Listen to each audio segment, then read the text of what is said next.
Welcome to the May 2nd, 2012 meeting of the Indiana State Board of Education.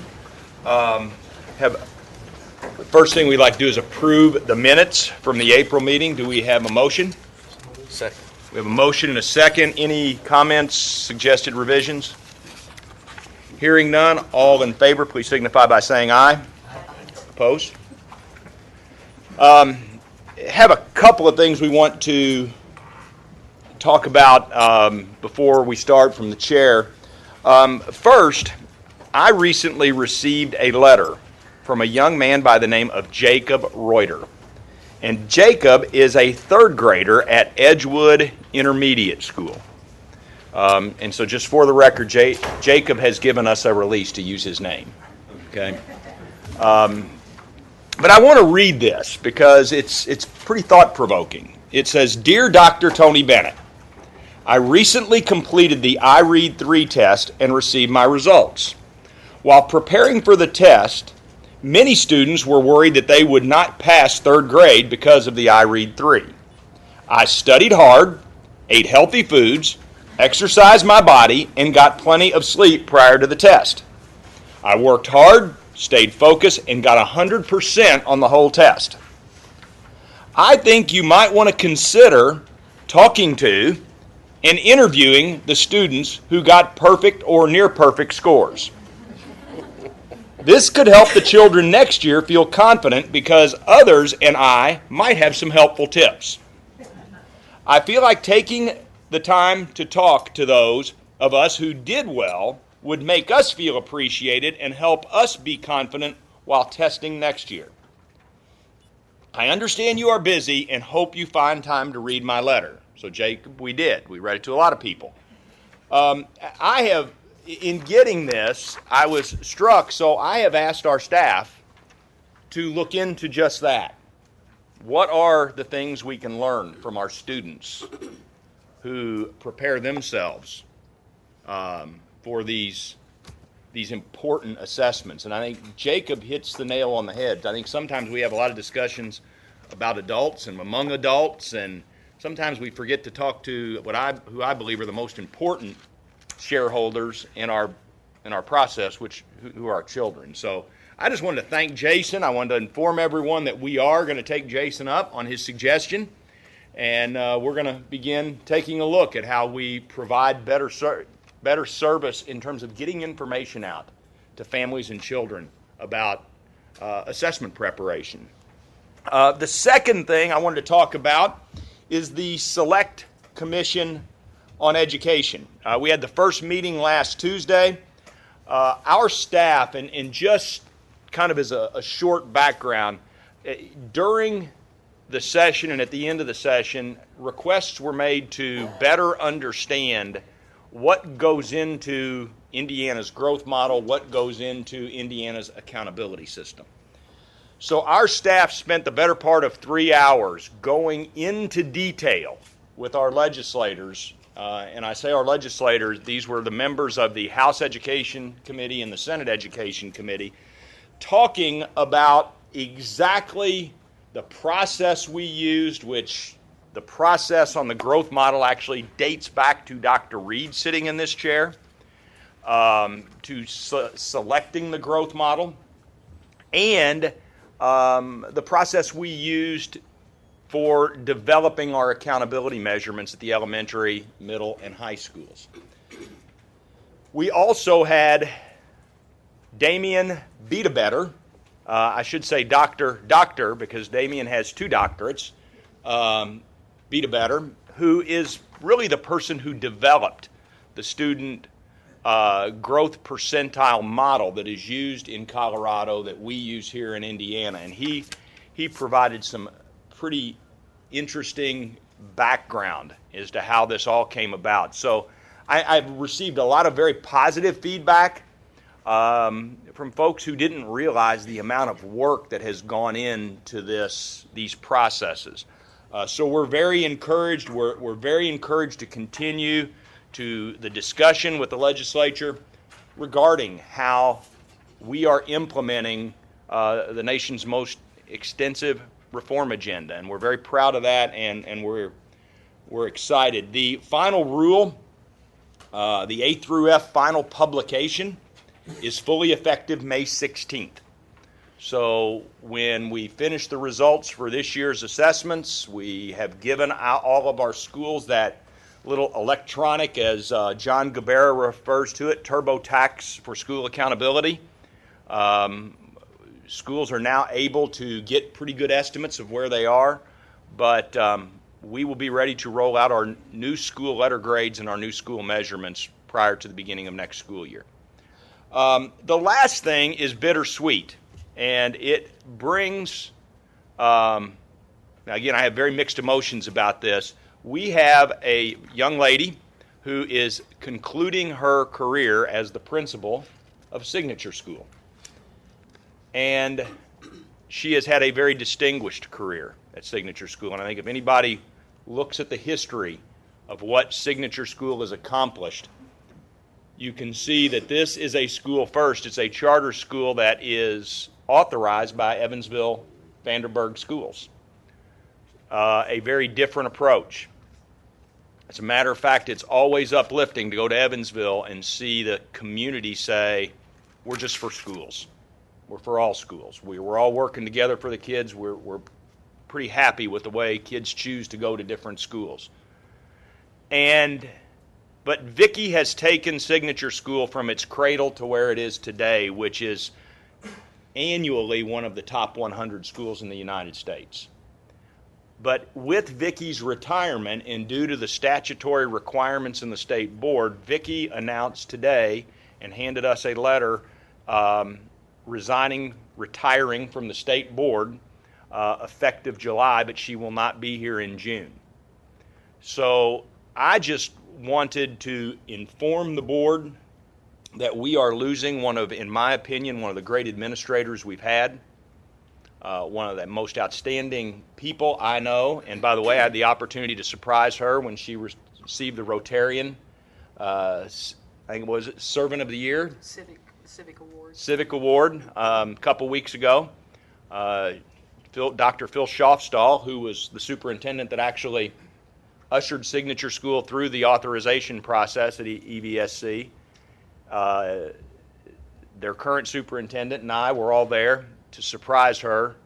And again, I just want to say, Vicki, this board will miss your leadership, your wisdom, your insight, and education in Indiana will definitely miss you. And I think all the folks in Evansville would join me in saying their community is better because of the leadership you've given to Signature School, which is pretty indicative of the leadership you've given this state with the board. So with that, I am going to open the floor to Vicki if you want to make some comments. I do. I have appreciated so much serving on this board. I first came on in 2006, and I can remember, and some of you may remember me saying, you know, when are we going to really do something?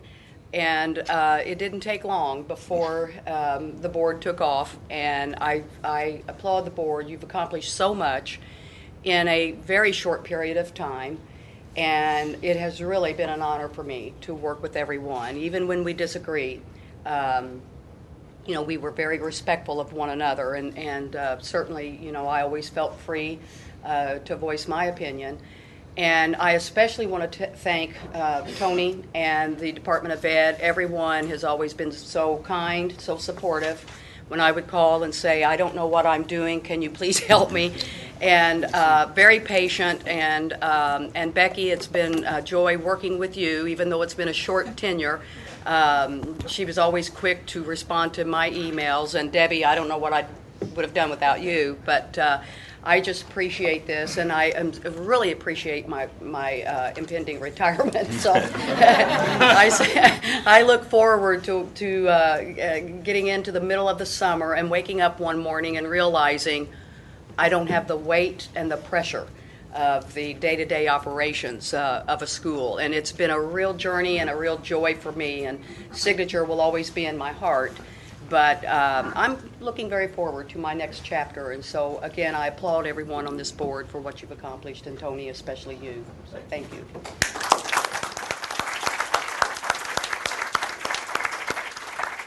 This time I'll open it up to any comments from the board. Well, Mr. Chairman, can I make a motion that we, the board, provide some kind of recognition, some kind of certificate of appreciation and accomplishment for Vicki. She's clearly been a leader on this board and in this state for a long time, and I think it would be appropriate that we, even though it would be a very small token, it would nonetheless be a sincere one of our appreciation and respect for her. So I'd like to Thank move. you, Neil. We have a motion, we have a second. Any discussion? Other comments? All in favor, please signify by saying aye. Aye. Opposed? Thank you. Any other comments from the board? Mike, thanks for not opposing.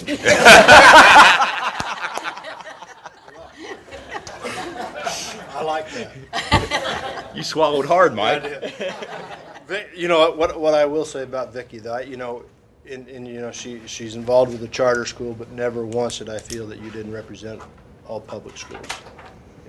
And in our conversations, I never once had that feeling that you didn't come here representing all schools. And I say that sincerely, and I appreciate that. So I just got a few things that number one, I want to say this positively, and I don't know if Wes is in the room or not, but we started testing with the middle school online this week. Monday, Tuesday went very well. So, and that whole concept of the glitches, hoping they had it done, everything was positive in my little world. I just want you to know that. So, I can't respond. Well, Mike, I have to say I was on the road the other day, and I got a text message from Heather.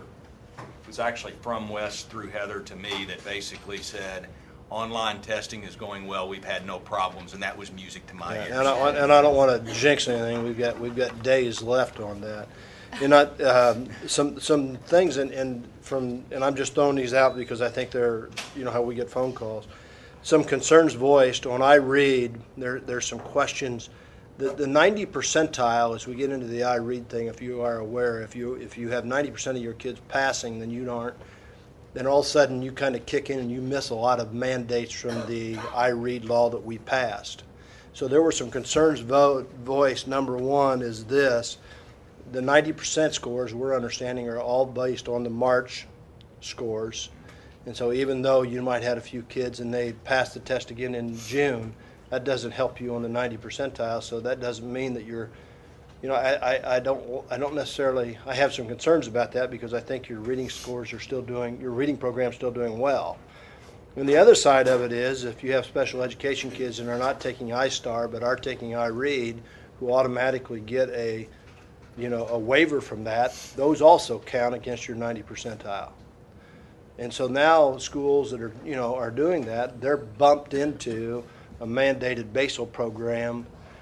So I just feel like there needs to be some discussion on that.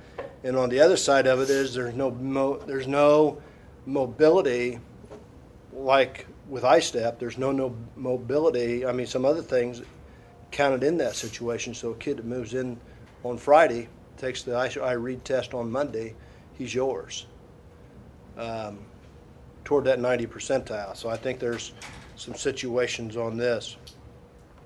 Sarah, you're a better person than I, and just on this one, I know that first grade, K1, 2 are doing the pre-read for the iRead now, and I don't know what you guys are involved in.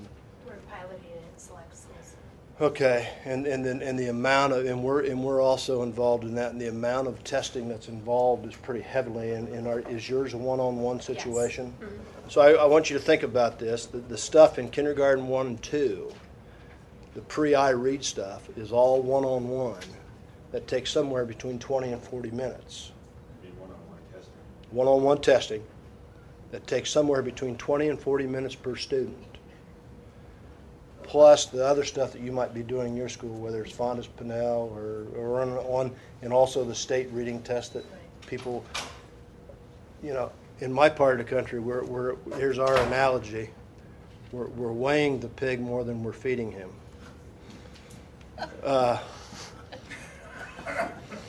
And I think that we have to be careful in what we're expecting on the workload of some of those folks, and how we've moved to that part. Is that required, or is that because people are I'll let concerned Sarah about? respond to that. I believe it's a district decision. I know that we're piloting it in select parts. My classroom, we did it yesterday using 6 students, and it was taking an average of about 30 minutes per student. It's kind of finding that fine line, though, because while it is absolutely labor intensive and takes a long time, we also were finding information and little elements of their phonemic awareness that didn't necessarily show in other assessments that we were using. So it's a very useful assessment, but obviously 30 minutes per child is time intensive. And I don't know with you, our teachers choose to do that, so I don't know if you're doing it. Yeah, I think it's important for the actual teacher. And so just know that we're taking Sarah out of the classroom. You know, and so I'm just somewhere along that line there we have to realize what those ripples are and what the impacts are. And you know, just to say, yeah, that's a good idea, let's do this. And I appreciate your question, Neil. Is it required? Maybe not required, but I tell you what, with all the pressures of the iRead and everything that goes on, is it required or isn't it required? You know, I mean, may not be required, but is it expected?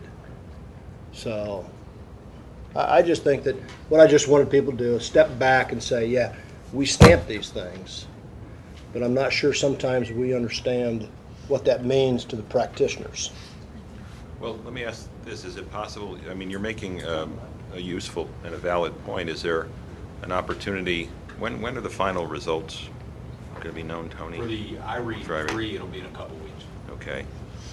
Maybe it makes sense, first of all, I assume there'll be some kind of report to the board on the results, but then maybe we ought to do a little surveying or polling of folks and hear about what went well, what didn't go well, what might be tweaked. I mean, Mike's raising some valid points. There's always opportunities to improve processes once you have a chance to actually see them implemented and learn from that. So let's see if we can do a little process improvement. Yet, I mean, I think I'm not suggesting you don't. I think what we're trying to accomplish is very important and still right on track. But if there are ways to make the process more effective based on what we learned from doing it the first time, we ought to take advantage of that. And the last comment I had, this is more of a question than it is a statement, is I would appreciate this. With the flexibility that students have now to move from one district to another district, et cetera, and if we have a child, let's say a neighboring district that is on the verge of not graduating and he blames it on the school that he's at, and he comes to our corporation and wants to enroll as a senior, and we let him enroll for 3 weeks, 4 weeks, and get him to ADM, and he says, you know, I'm done. I'm out of here. Now the sending school gets to write that kid off on the cohort because he's enrolled someplace else. The receiving school counts against us on our graduation cohort. So I'm saying, you know, as much as we want to be friendly and invite those kids in, and we have the A through F scale now, do I tell that kid he can come or he can't come? And I'm saying, you know, again, the concepts of the AF, which are very much in our face, and we're very much concerned about that. So I'm going to tell my 3 kids that I'm not going to graduate, why don't you go enroll in Bluffton for at least a month? And you know, then you can make a decision. But you know, I want people to step back and say, if we're going to do this, if we're going to keep score, then let's keep score the right way. So that was another point that was brought, and I'm just sharing that just as a point of saying how do we address that. Thank you. Thank you. Any other comments? I'd like to welcome and thank the Gary Community School Corporation delegation for coming down today, led by Trustee Rosie Washington and Dr. Myrtle Campbell, Superintendent. Welcome. And I know we also have Dr. White and members of his board here today as well. Any other comments? Okay, I think we now move to Spotlight on Learning, and we have a presentation from Avon Advanced Learning Center from Avon Community Schools. This recommendation for Spotlight came from one of our own board members, Sarah O'Brien, and so if she doesn't mind, I'll ask her to say a couple Very brief That's introduction. I'm always thrilled to be sharing exciting things that are going on in Avon. So today it's my privilege to introduce Dr. Margaret Horniman, who is our superintendent of schools. Thank you, Mrs. O'Brien. Dr. Bennett, members of the board, thank you for the honor of speaking to you today. We're thrilled to be here. It's an exciting time to serve in public education, and nowhere more so than in my home district, Avon. I've been with the district, it's been my good fortune to be with the district for just about 12 years, 6 weeks as superintendent. The last decade, the pace of growth has been dizzying in our community, leading to a favorite expression that Avon is not for the faint of heart. We like it that way. Not everybody enjoys that constantly changing, fast-paced environment, but we like it that way because it forces us to reinvent ourselves. And even now, with our enrollment slowdown, we still embrace the opportunities to progress. In 2006, necessity and opportunity intersected, and our board, with its typical foresight, charged a small group of educators, patrons, parents, and students to design the future. These now retired administrators led the effort not to figure out where to house our ever-growing high school population, not to just build another building. Rather, they were asked in a community like Avon, where expectations for education are very high, what should secondary education look like? They were asked to dream, and dream they did. They took off their blinders, they examined the research, and most importantly, they listened to the students. The goal wasn't to recreate what was already happening or maintain the status quo in our very staid educational profession. The desire was to transform secondary education, to cure the malady that is senioritis. Simply put, they were asked to make the senior year meaningful. With tremendous support from the community, we built a building, a program, and a dream that touches far beyond our seniors. To tell you about that, our principal, Mike Swank, and senior guidance counselor, Linda Christie. Thank you. It's quite an honor for me to speak in front of the board, and I appreciate the opportunity. Little did I realize that when I did this similar presentation at the IASP conference a couple years ago that the Board of Education would want to hear an hour-and-a-half presentation on the Avon Advanced Learning Center. Kidding, as you know. Little did you know. But I do say that we did do an hour-and-a-half presentation at an IASP conference, and we've cut that down quite a bit. So hopefully you get a flavor for what we've done at the Avon Advanced Learning Center, and you're going to miss some of the beautiful details. But the Advanced Learning Center, as Dr. Horniman indicated, opened in the fall of 2010. Hopefully. Oh, there we go. The idea was to develop a technology-rich environment that would help students transition from high school to the post-secondary world. And we know that there's a lot that goes into that. And lots of conversation and lots of school districts talking about, are we doing that well? We had the opportunity to take a step back and look at how we could best do that for our students. A little bit of history. You need to know where we were before you can really understand where we are.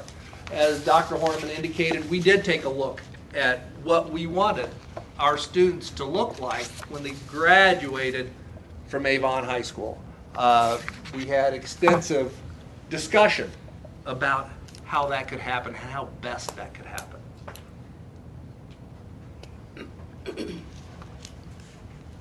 I really am pushing the clicker. Here we go. Maybe I'm too far away. Would it be helpful if you stood over on the other side? Yes, go.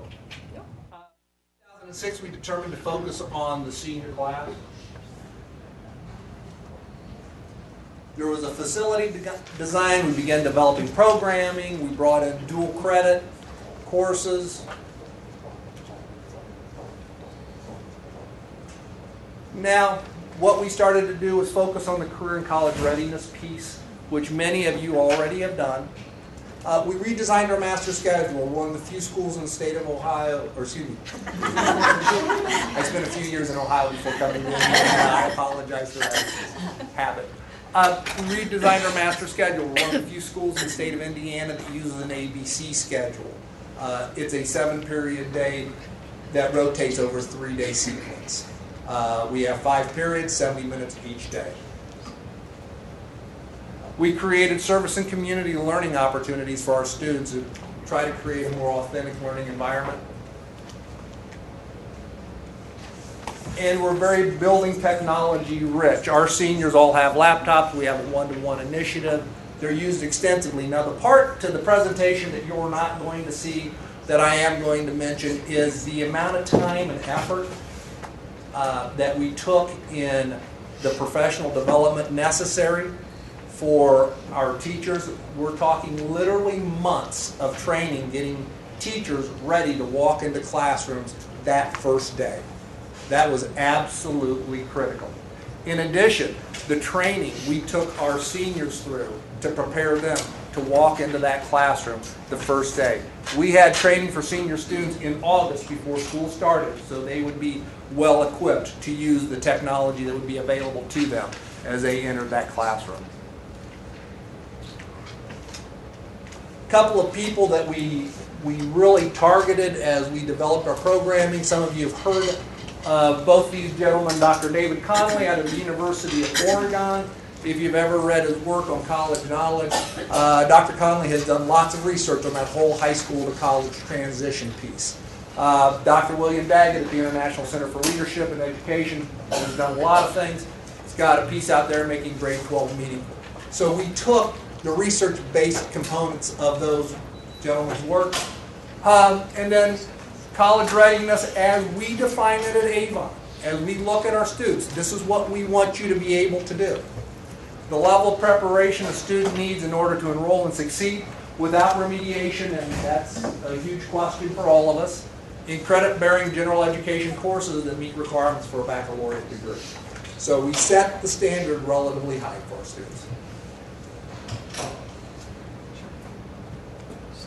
The 21st century skills that we talk to our students about on a regular basis: self-advocacy, self-directed learning, and self-knowledge. It's easy to get caught up in the rhetoric and not have terms have meaning. When we talk to our students, when we talk about self-advocacy, one of the examples that we give them that actually happened in our scenario, a few weeks before we met with our juniors coming in to be seniors in the Advanced Learning Center, I was talking to one of our senior students, one of our alumni that was in college, but they were sitting in a class on Tuesday at the university, didn't quite understand what was being asked, had the test on Wednesday, but the professor's office hours weren't until Thursday. So how do you get your questions answered before you can get to the person that has the answers? Self-advocacy, how are you going to solve your problem so you're in a better position tomorrow than you are today? Self-directed learning. What is my interest? Where am I headed? Self-knowledge. We talked to them about if you want to be a pharmacist and you want to go to Butler and you haven't done real well in chemistry, doesn't mean you can't be a pharmacist. It just means you need to take more chemistry. You've got to take that weakness and make it a strength. And then obviously the whole rigor, relevance, and relationship piece. The courses have to be rigorous. They're not going to be successful walking into a university if they haven't experienced the academic rigor. It has to be relevant. It has to be authentic to students. We know that if it doesn't matter to me, I'm not going to do well in that course. And then obviously relationships. Kids learn in safe, nurturing environments.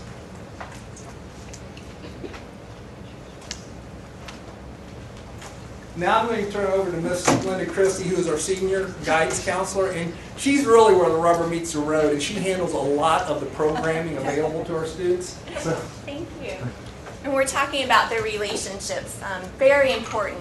When we started out, kind of explain a little bit about the process. The first year we opened, I was the only guidance counselor over in the Advanced Learning Center. Although I was not the only senior guidance counselor, but the students kind of thought that I was because I was the only one over there. So we had other guidance counselors in the main high school. Once we started talking to students, building those relationships, we realized that That didn't work very well. Once the students were in the Advanced Learning Center, they didn't want to go back to what they call the mothership and find their guidance counselor. So this year we brought over another full-time senior guidance counselor and a part-time guidance counselor for seniors. Students love that. We're right where they are, and they can talk to us at lunch duty, they can run into the office. So we're accessible to them, which is really important to the students. One thing that we wanted to do is increase the access to our college representatives. On a different schedule that we used to have before we went to the ABC schedule, college reps could only come at the end of the day, 7th period. And so students have activities, they have clubs and organizations, they're in athletics. So what we were seeing was our college representatives weren't wanting to come to Avon High School because they really didn't get to see students. So having the ABC schedule with our student resource time, we were able to increase our access for students to the college admission representatives, as well as college visits. That's something that we've been wanting to promote with our students more and more.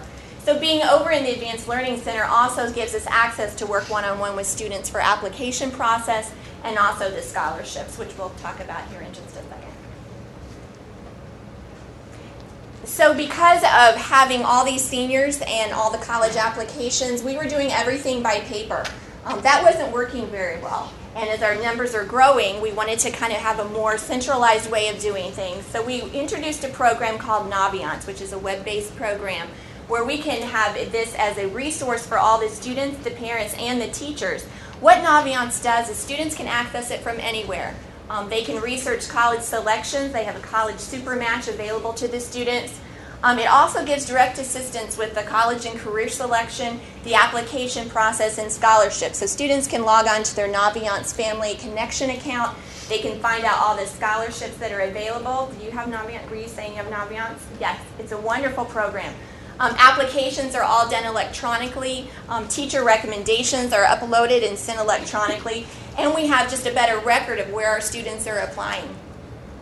The other thing that can go on is the advising part of things. While we're the guidance counselors, and we know that we work with students and we work with colleges, so we know the admission viability, it's different when students actually get to see kind of where Avon High School students are going. So they have a program within Naviance called the Scattergrams.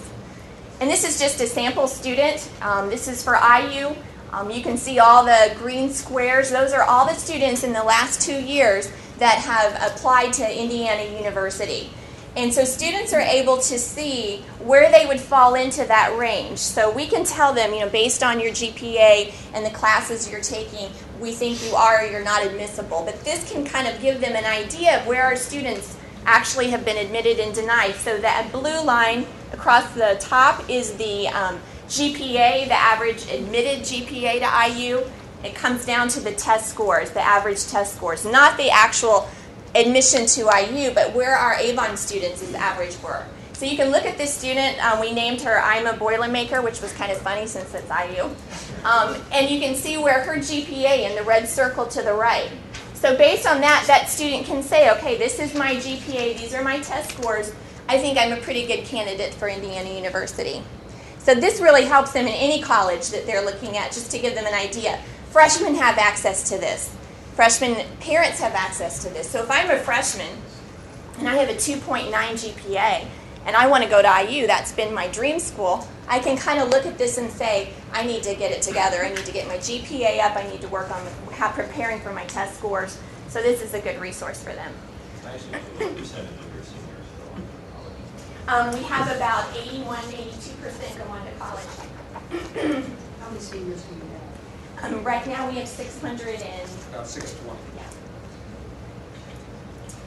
So we knew we needed to provide seniors with a lot of different things. They're in the Advanced Learning Center. We wanted to get them more involved. We have a senior college planning night, financial aid night, an advanced placement night. We added NCAA eligibility night this year for our athletes. One thing that the students came up to us, actually being over there and listening to them, is so important. They wanted us to work with them after school, which we do anyway, but make it a little bit more centralized. So a student came to me one day and said, we want to have a club where they gave this huge name. And I said, well, why don't we just work with you once a week after school for an hour? Anybody that wants to come into our lecture hall can. So they come in and they do weekly advising. They come in and they can get help with their essay, application. We had several students. Of course, they have their laptops. They come in, they log on. We help them get set up with their accounts at colleges and apply for admission. Scholarship searches, not all students know where to go. We kind of help them with that. And any questions about ACT, SAT, the FAFSA. So we were just, all the senior counselors spent time with the students, and that was very successful and something that we're going to continue next year. At the very beginning of the school year with the seniors, they log onto their laptops and we have them take a survey through Naviance. And we ask them a lot of different questions. In order for us to build programming for them, we can assume what they need. But again, listening to the students. So we had them log on and we wanted to build our programming based on what they wanted to expect out of the Advanced Learning Center. One of the first things they said was only 50% of the students had actually stepped foot on a college campus. That was a shocking number because they're seniors and only 50% of them had visited a college campus. So that gave us a lot of good information.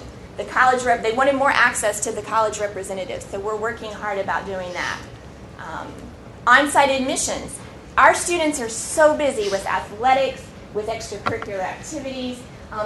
They just are, they're academics. They don't have time necessarily to go and do a lot of things. So we are bringing colleges to Avon High School. This year we had Indiana State and Franklin and IUPUI do on-site admissions for our students. So they would come down, they would bring their application, meet one-on-one with the admission counselor. More than likely they would get their application fee waived, and then they would find an admission decision out. They'd find it out that same day. We're also adding University of Indianapolis next year as another college to do on-site admissions. What those surveys also told us was, we have these seniors. It's wonderful that we can work with them, but they need a lot of this information in their freshman year, in their sophomore year, in their junior year. By the time they get to us, they should have done a lot of the things already, like college visits, interviews, looking at scholarships, career and college selection. So we built some programming based on that with our freshman class, our sophomore class, and our junior class. And that was very successful, getting students acclimated to what they needed to be doing. Big concern, probably not a surprise for a lot of us in this room, financial aid and scholarships. How in the world am I going to get to college? And so we kind of addressed that issue. We have our financial aid night. We also brought the FAFSA workshop days to Avon. And if you're familiar with Dave Murray and the National Center for College Costs, his team comes in and works with our parents. They can come in to Avon High School in February. I think we did it February 15th this year, so well before the FAFSA deadline of March 10th. They come in with their tax information, they get on the computer, they have one-on-one help. When they walk out, they have their FAFSA submitted. It's a big relief for our families. We doubled our attendance this year, and we hope to do the same again next year. Another thing we're actually doing this tomorrow morning.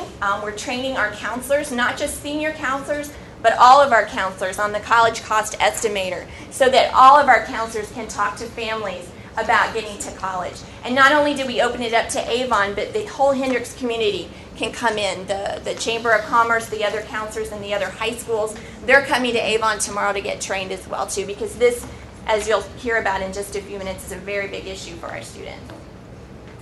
So the first generation, as we're talking to students, it's interesting the stories that we hear. One of our students came in the other day. He was panicked. He had not received his letter from IUPUI about where his locker was going to be. And we kind of looked at him and we said, you don't get a letter that tells you where your locker, you don't have a locker at IUP. You don't have a locker anywhere in college. And he was, I don't? No, you don't. You go to class with your backpack and you leave stuff in your room, and no, you don't have a locker. He didn't have any idea. He was a first-generation college student. His parents didn't go to college. We had another student the other day say, I got admitted to IU. I can't go. And I said, why? And she said, because I have to work. I have to make money. And if I'm in school 8 to 3 every day, I'm not going to be able to do that. And I said, you're not in school 8 to 3 every day. They don't know. The first-generation kids, they just, we take advantage because we went to college and we know about all of these things. They do not. So by listening to them, we realized we're not doing enough for these first-generation students. So what we did is when we meet with our students for planning their schedules next year, we decided to ask students, did either of your parents attend a four-year college? we were amazed at the number of students that their parents had not, or they didn't even know whether they attended college or not. So based on that information, we took a list of students that were first generation. Some of them were 21st century scholars, minority students, and we put 48 of them on a bus, and we took them to Indiana State a few weeks ago. And it was a really fun campus visit, but it was very eye-opening. We have some pictures from that. They did an admission presentation. They ate lunch on campus, but they absolutely loved Indiana State's food. They went back like 3 or 4 times. And I had to drag a few of them away from the ice cream place because they were going to be late from the tour, But the admission presentation, she was talking to the students about getting into college and life at college, social life. And then up pops a screen about the cost of college. And so she's talking about Indiana State, there's a tuition, $9,000. And you start seeing our students look at each other, kind of a little bit uncomfortable. And one brave student kind of raised his hand and said, "Is that $9,000 for the year?" And she said, "Oh, no, that's only for the first semester." And you could literally hear the in the room. It was a gasp from the room. Now, I'm sending my freshman daughter to Anderson this year, and I would be like, "That's great. That's wonderful." But they were just shocked. And so the admission person didn't really pick up on that. And so we kind of stopped the presentation, and I talked to the students about, it's like buying a car. You don't pay the sticker price. There's financial aid out there, and we'll help you through all of that. But immediately you could see the students were saying, "I can't go to college. I can't afford that." They're working to help their families out. There's no way they're going to be able to pay for that cost. So that was very eye-opening for us. So then we decided IUPUI is a great place. It's nearby. We can send students there. And our teacher, who's kind of in the middle of the one slide, Amy Keller, an honors biology, anatomy and physiology class. And so you kind of sometimes think with first generation students, you think lower socioeconomic, minority students. This was an honors biology class, and she surveyed her students. We took about 55, 60 students. 18 of those students were first generation students and had never been on a college campus. So they got an admission presentation. They went in hands-on in a lab. They looked at a cow heart and sheep brain, and the eyeball was where I stopped there. We didn't go any further there. But they got hands-on experience. They got a professor telling them about what they needed to do when they were in college. If they didn't have those study skills now, this is what they needed to do. And it was just a very good experience for our students. Some additional program that we see with First Generation, the IU Groups program, which is a wonderful program that targets first generation, lower socioeconomic students. Project Stepping Stone for Hispanic students. We actually learned about that this year. We encouraged our students. We have at least 2 or 3 students that are going to be attending where they're on a college campus. Entire week they go to different college campuses. They participate in workshops, presentations. They get the college experience. And so our students were so excited about this. So we see this as an area that we really need to focus on with our seniors. Military Academy Days. This is something that our students are still learning about. And as counselors, we attended a session with Don Herring, who's in the center, from Senator Lugar's office. And we learned a lot, but we realized we aren't the only ones that need to learn this. So we had a Military Academy Days for all our students, freshmen through juniors. It was very well attended, and you can see all the academies that were there. And they did a great presentation for our students about what it takes to be in the military academy. They're very prestigious. What they need to start doing as freshmen, again, not as seniors. So that was really well attended. So finally, what we also wanted to do was kind of share with our students what our first year graduates said about the Avon Advanced Learning Center and how they can help them transition. So we surveyed students that graduated and shared the responses with our staff, with our seniors, and we're going to be sharing them with our juniors to be seniors shortly. But really quickly, we asked them, what their status was with post-secondary, and the majority of them were 4-year graduates. Then we said, what has been the most challenging aspect of your transition from high school to the next step of your life? And we were really interested to hear what their challenges were. They were discovering the correct ways to study, money issues, homesickness, time management, self-discipline. So we know this was on their mind. So how can we help our students that are seniors now with this very issue? And so we are doing College Survival 101 workshops. We're going to be doing those 2 days in May and May 17th and May 22nd. So part of that presentation is going to be someone coming in and talking to the students about this is what college life is like. This is what your syllabus is going to look like. You're going to be going to class 2 times a day, 3 times a day. This is what it takes to succeed in college. If you do these 3 things, this is what it takes. And then we're going to have a panel of our graduates because they're pretty much going to be done with school May 17th.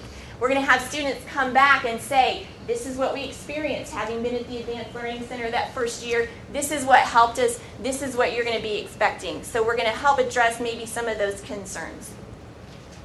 In hindsight, what educational exposure do you think you needed but did not take advantage of in high school? Study skills, internships, we love this. Advanced placement courses. That's all really good information for our students to know about transitioning.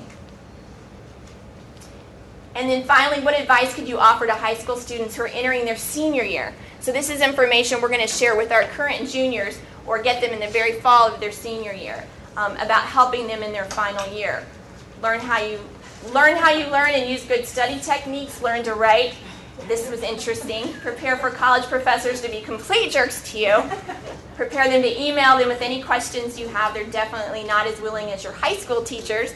Again, that self-advocacy comes into play. So we're going to share all of this and more with our students to help them prepare for life after Avon High School. Oh, thank you. And then, at the end of the day, we're all data-driven. So we have to take a look at the information, and as we conclude our presentation, and again, we appreciate the opportunity. Oops. My hands are off. Still moving. Just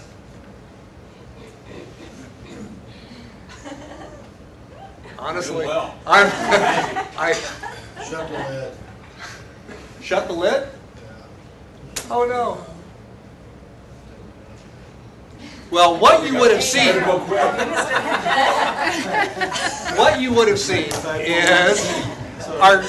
as a result, after year 1, which is really important, our graduation rate increased. It went up almost 2 percentage points to 95.1%. Our AP success rate increased in our senior class. Our senior class in 2011 had a 27.2% graduation, 27.2% of the seniors who graduated had scored a 3 or higher on an AP exam. And ultimately, as we talk, we'd like to get that percentage up to the 50-60% range, quite honestly. We think we have the ability, the staff, the students, to accomplish that. Additionally, our discipline dropped significantly. The number of office referrals and things. One of the things, it's interesting, if you ever come and visit Avon, the Avon Advanced Learning Center, we're like every other school. We have seniors in study hall, and you'll see them in their study hall. What you won't see is a study hall monitor. It's on an honor system. In 2 years, we've had 3 referrals out of our study hall. What happens to you when you screw up in study hall to those 3 students? You get assigned to an underclass study hall. And nobody wants to go back to the mothership for study hall. So it's an honor system and it works. Again, we appreciate the time. Dr. Bennett, thank you very much. Enjoy the day.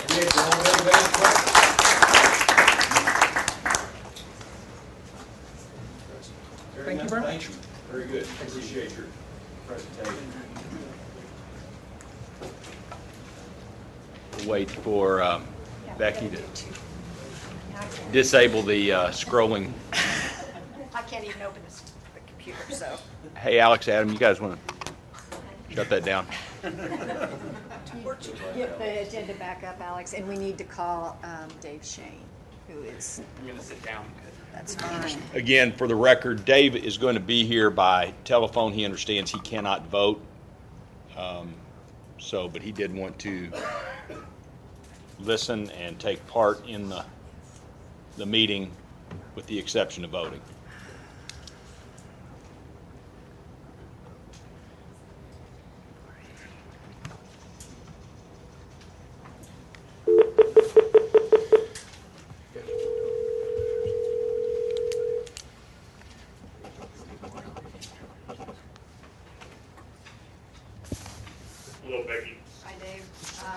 we've just finished up the spotlight Yeah. and we're ready for public comments, so, I'm watching on video. Thank you. okay.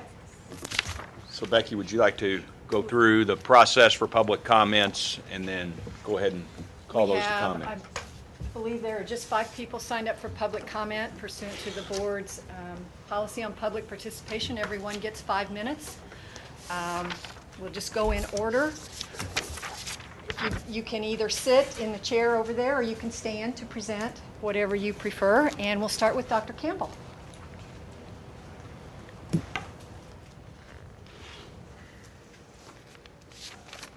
Dr. Campbell, Council, your comments. Just please tell the board who you are and what Yes, position you have. my name is Myrtle Campbell, and I'm the superintendent of the Gary Community School Corporation. Thank you. And to Dr. Bennett and board members, good morning. It's certainly a privilege to have the opportunity to speak before you this morning, and I want to speak with you regarding the meeting in April. There was a meeting in April where there were some concerns expressed about the Gary Community School not working cooperatively with Edison Learning. I'm certain that all of us would agree that productive conversation is essential in determining facts. And this, I believe, is a mutual concern. And I want to share with you this morning factual information.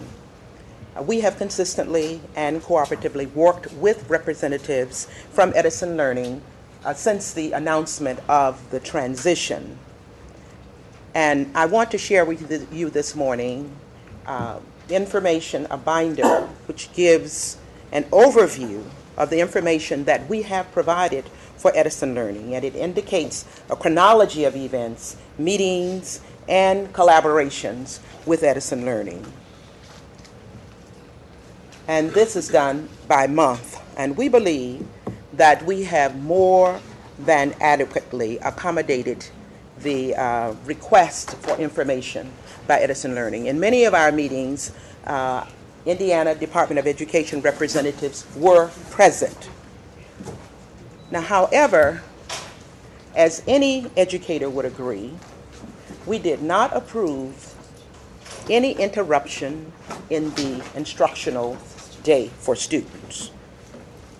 Any requests that were made that would interfere with the instructional time on task for students, we proposed an alternate time frame after school hours. Now, during the initial phase, we met with representatives from Edison Learning, and we determined and addressed the transitional variables that were necessary in order to have a smooth conversion. This was done in October of 2011. We, in fact, designated a team from our central office that were assigned to providing requested information from Edison Learning, and the information that was compiled was given to the first project director. This was done October 23rd, 2011. Additional information was provided November 11th, November 16th, November 28th, and in those documents we included a financial report. The Edison Learning representative then requested for a second time the same documents when the first project manager was replaced.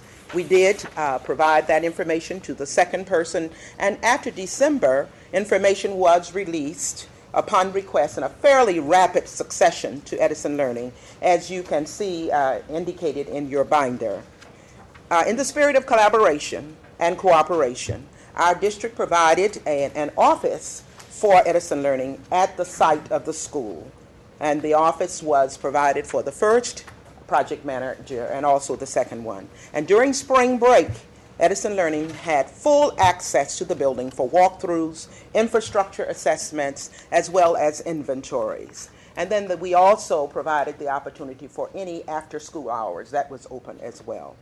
So consequently, contrary to what was reported at the last board meeting, the Gary Community School Corporation has done its due diligence in working collaboratively with Edison Learning, and we have the documented evidence. We thank you so much for this time.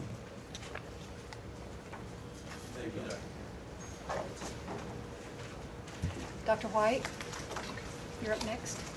Do you want, do those go to the board? Yes.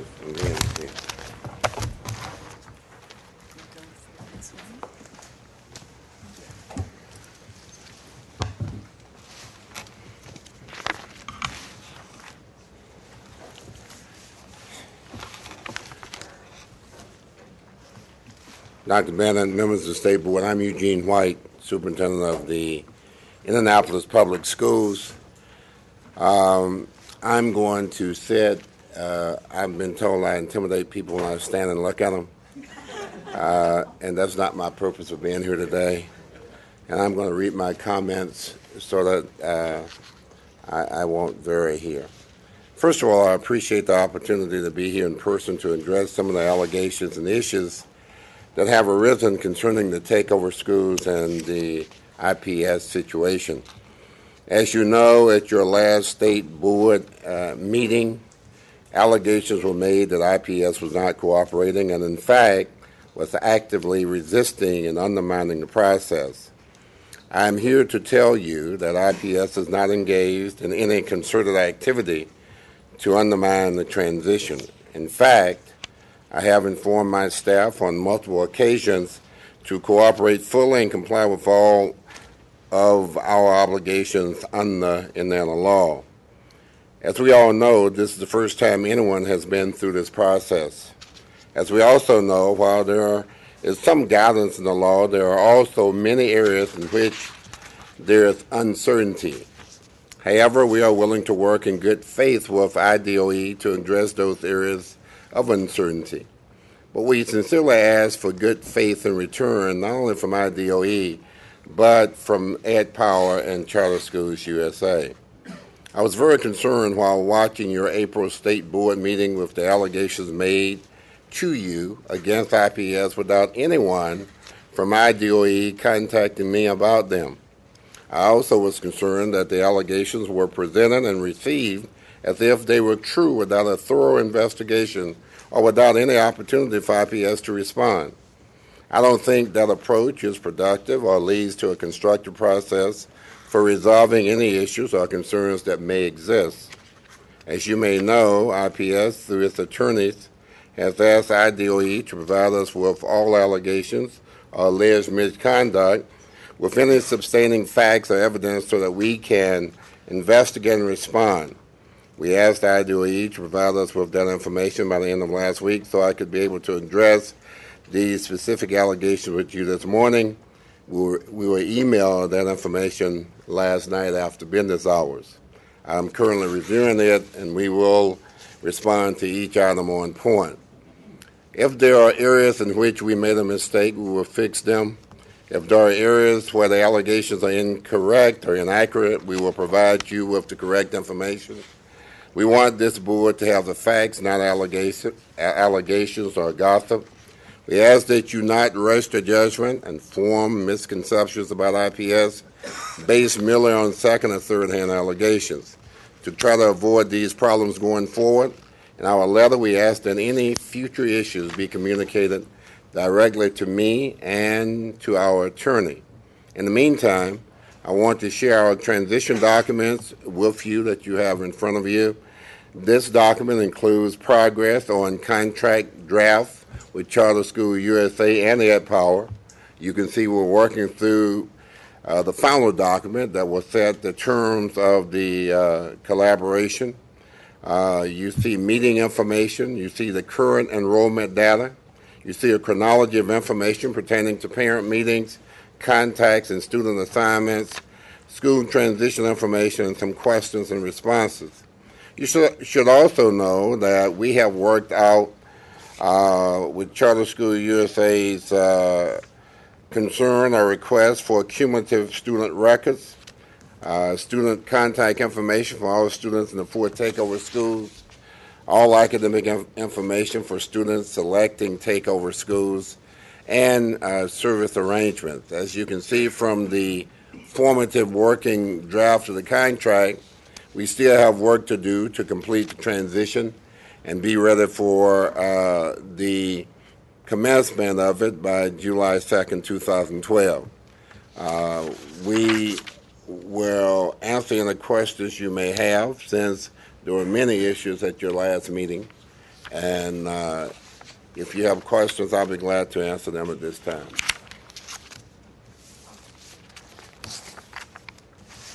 Thank you very much. Next for public comment is Debbie Diebold. I don't know if I'm saying that correctly.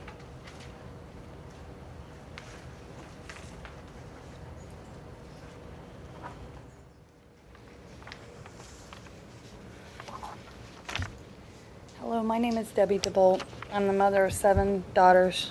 3 have already graduated from Manual High School. I have a senior there that's graduating this year, at the top of her class. I have 3 more to go. 2 will be at Manual next year, and 1 will be going to Donnan next year. I want to say that great things are happening right now with Charter Schools USA, and on April 23rd, 24th, and 25th, Charter Schools USA conducted a program called Agricultural Science Shock and Awe at Emma Middle School, Thomas Carr Howell High School, and Emmerich Manual High School. The purpose of these programs was to introduce students to how science will be integrated into the Agricultural Science Academy that will be a part of the 3 schools. The programs had 17 in attendance at Emma Middle School, 13 at Thomas Carr Howell, and 15 at Emmerich Manual High School. Students were engaged in labs ranging from using emulsifier to make water and fat mix and milk. Students learned the key chemistry terms of hydrophobic and hydrophilic by making cool colors and designs in milk, making cheese by bonding the protein in milk with extra hydrogen and acid vinegar. Asexual plant propagation, students took home root cuttings, carbon testing in soil using the latest technology to take the reading and transfer via Bluetooth to the iPad, designed their own animals using marshmallows to learn genetics, a lab where students use different tools to learn beak adaptations in birds. These were tremendous, intelligent, and well-behaved scholars. They were excited about the Agricultural Science Academy that lies ahead at their schools. We will be doing Agricultural Science Shock and Awe programs again May 15th at TC Howe, May 16th at Emma Middle School, and May 17th at Emmerich Manual High School. My daughters enjoyed the Agricultural Science Shock and Awe at Emma so much that they decided to attend the one at Emmerich Manual. And also, I want to say, my daughter, my youngest daughter goes to School 34, and I asked to go in.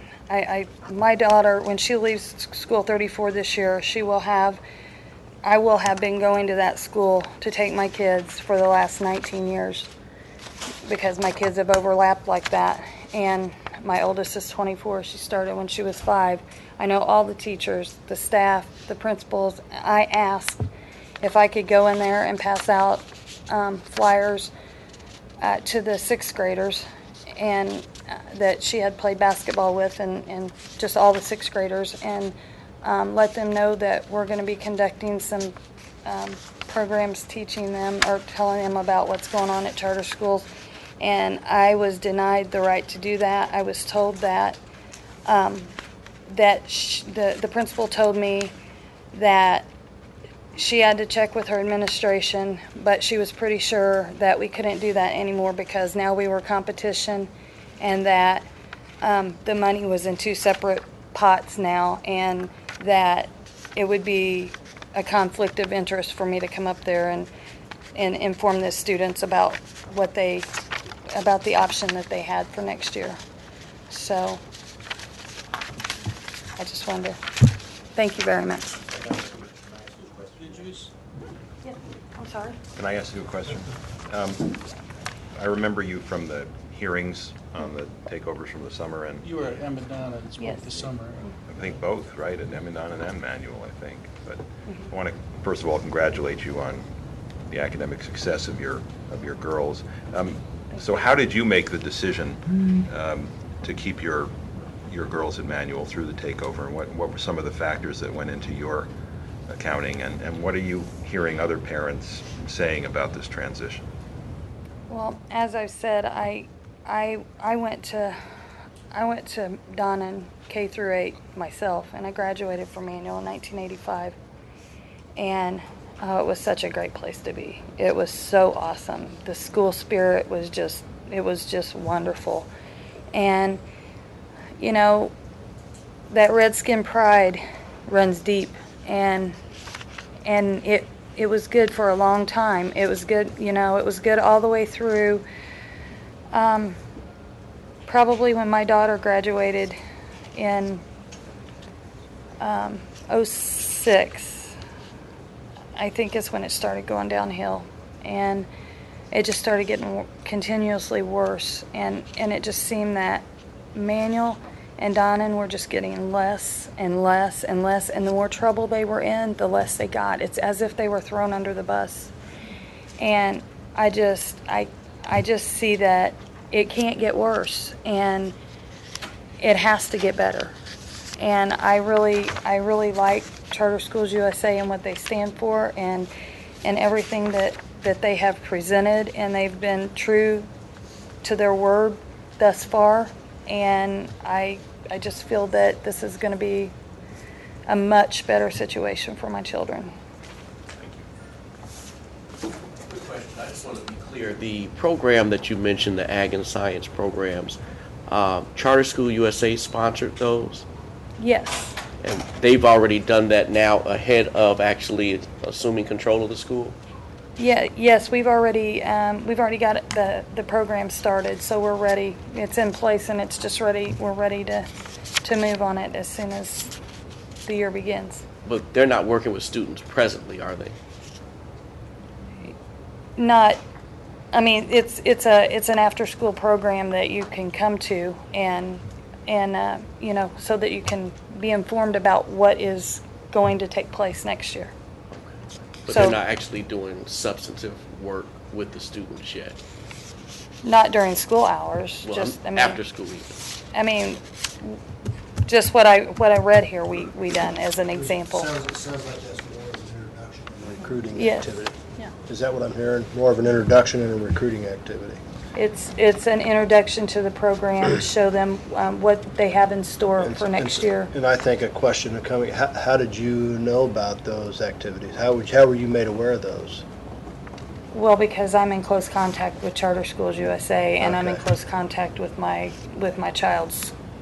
I mean, you didn't find out through it from a flyer or a website or newspaper or anything of that nature? No. Okay. I can't be quiet about this, but this is going to grow as we encourage competition, this issue of overlapping into the other schools. And I'm not sure if many of you on the board know this, but I'm becoming a strong advocate of the funding following the child, because it's not our money. It is not our money. It's our job to deliver education. And so the competition that we are up against, we should promote if it's working. And you know, I have sympathy for you, because I was one of those parents 20 years ago, and you know, we allow the public schools to have enrollment campaigns and spend public money to do so. We allow the public schools to recruit athletes, but yet you get shut down, and a lot of times in the past it was because of the unions not wanting documents in the building. And then we call magnet schools a choice, but there's huge criterion for an entrance. So there's a lot of talk I think we're going to have to do as a board about recruitment, about competition, and clarifying that, because it's just starting to be introduced, and it's a serious matter. Joe, my only, I don't know if this is not the right time. First of all, I agree. I think we should have the conversation. I, in my own mind, though, continue to make a distinction between new schools like charter schools that I do accept represent a kind of competitive entrant into the marketplace. And I find that notion of competition with the public school is legitimate. And to your point, I think very positive competition works in many markets to improve quality and drive down costs.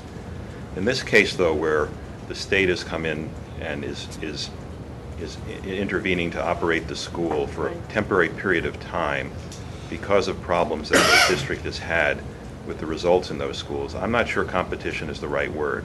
And frankly, that's been part of my disappointment with the way the whole issue has been framed. It's not to me about competition in that case, but really about the interests of the child and the children in those schools.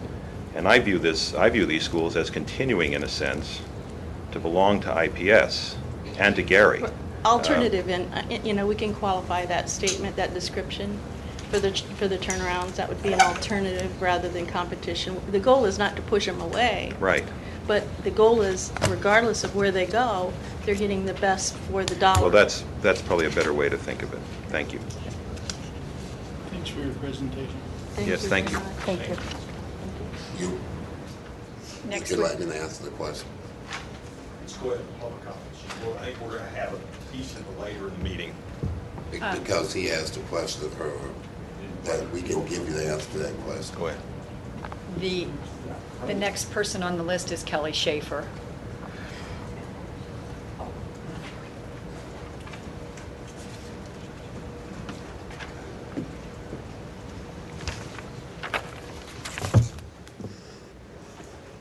Good morning. My name is Kelly Schaefer, and I am the proud parent of one, but the mother of many Howe students.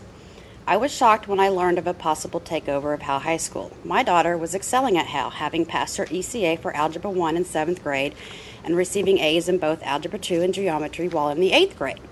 I asked myself, how is it possible that Howe is a failing school when my child seems to be excelling? That began my quest for answers. Over the past year, I have spoke with Dr. White, Jim Larson and his team, Charter Schools USA, Howe teachers, coaches, parents, and students. In the beginning, I was absolutely certain that we did not need the services of Charter School USA and was determined to do whatever possible to prevent the takeover. I'm sure there are folks here today that can attest to this and to my relentless array of questions. During the first few months of the takeover, I waited to receive information from Charter School USA on how they intended to educate my child, but nothing came. I became frustrated, asking myself, if they can provide my child with an outstanding education, then why haven't I received information on how they intend to do so? I was appalled to learn that the reason I wasn't receiving this information was because Dr. White cited they were his children and would not release the necessary information to Charter School USA. This is a blatant misuse of the rights I have given to IPS, as a decision of this magnitude lies solely on a child's parent or guardian. The events I have seen last year at Howe have horrified me. Over the winter holiday, IPS replaced the kitchen equipment with less than adequate equipment, as the children now say their lunches are either cold and uncooked or burnt. Due to this, students have chosen not to eat. IPS fired a Howe coach simply because he expressed an interest in coaching at Howe next year, IPS citing it was a conflict of interest. The children watched as the fitness equipment was removed. The Howe Athletic page has been removed from the IPS Athletics website, thus stripping children of their accomplishments. Most recently, over the course of several days, I personally watched the weight equipment at Howe be loaded onto several large IPS trucks. Since April 9th, my child, as well as every other child who is in this credited course, has been without the necessary tools to receive their credit. As of April 30th, all the equipment has yet to be returned to Howe.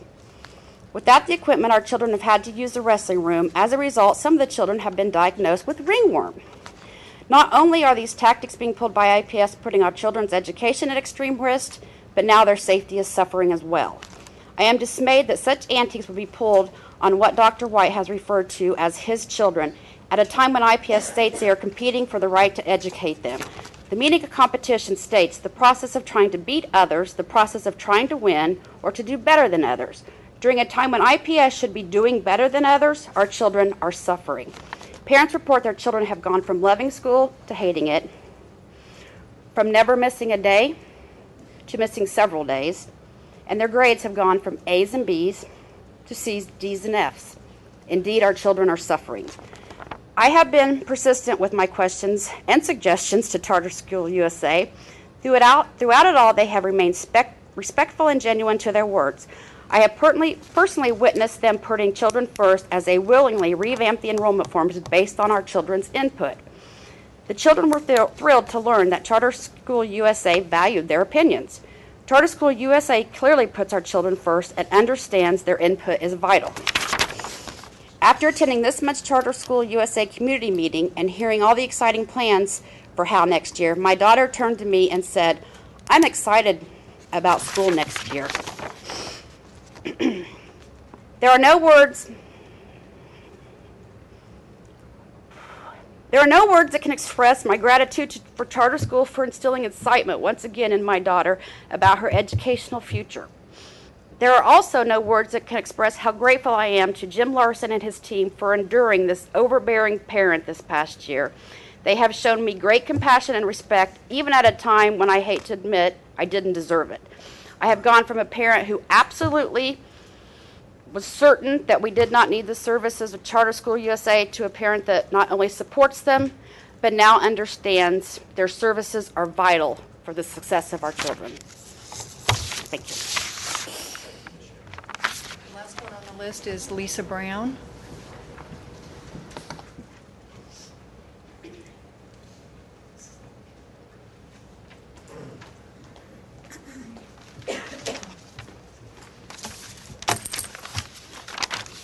Hello, everyone.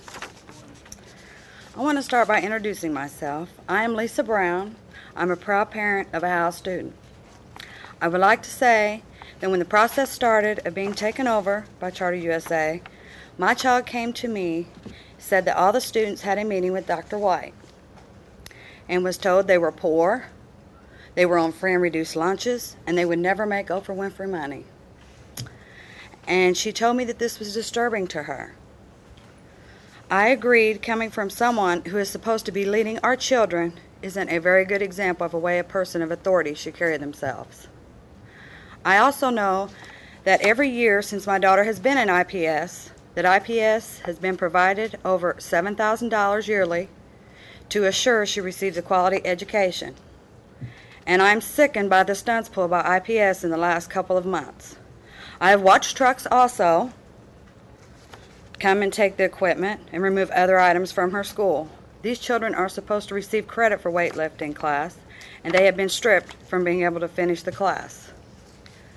Dr. White says that he is about the children. Well, I'm here to say this isn't the way children need to be treated, and it's not professional. I think it is just sad IPS continually states it's about the children when your actions speak for themselves. I can say I'm excited about Charter School USA coming in this year for our students. They have listened and cared about opinions, ideas, and have had an open door policy for me as well as the students.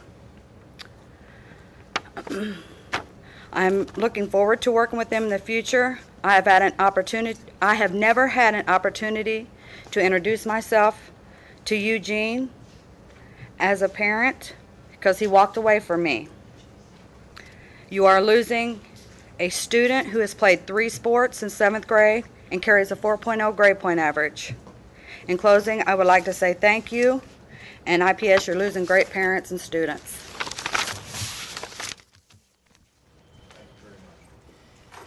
Public comments? No, that's the end of the public comments, so I believe you're ready for your discussion section. Okay, we have 2 items in the discussion section. The first item is the update on school interventions, and we have a community engagement report, and I think Jim Larson is here for that.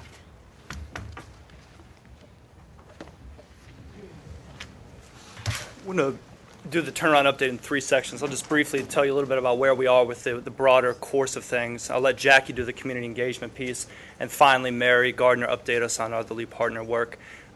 We are on the precipice of receiving the final deliverable, the school turnaround plan, that will be submitted to us in final form to be shared with you in advance of the June board meeting for discussion at the June board meeting. So time has really flown throughout this process. We are excited about the early drafts we've seen of these plans.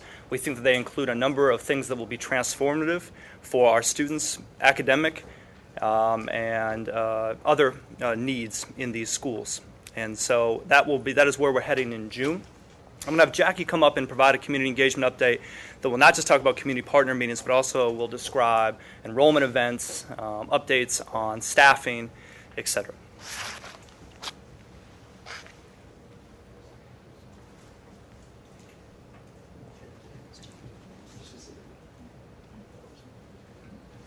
Tell you what, I'll have Mary start with lead partner work. Jackie just likes to build suspense.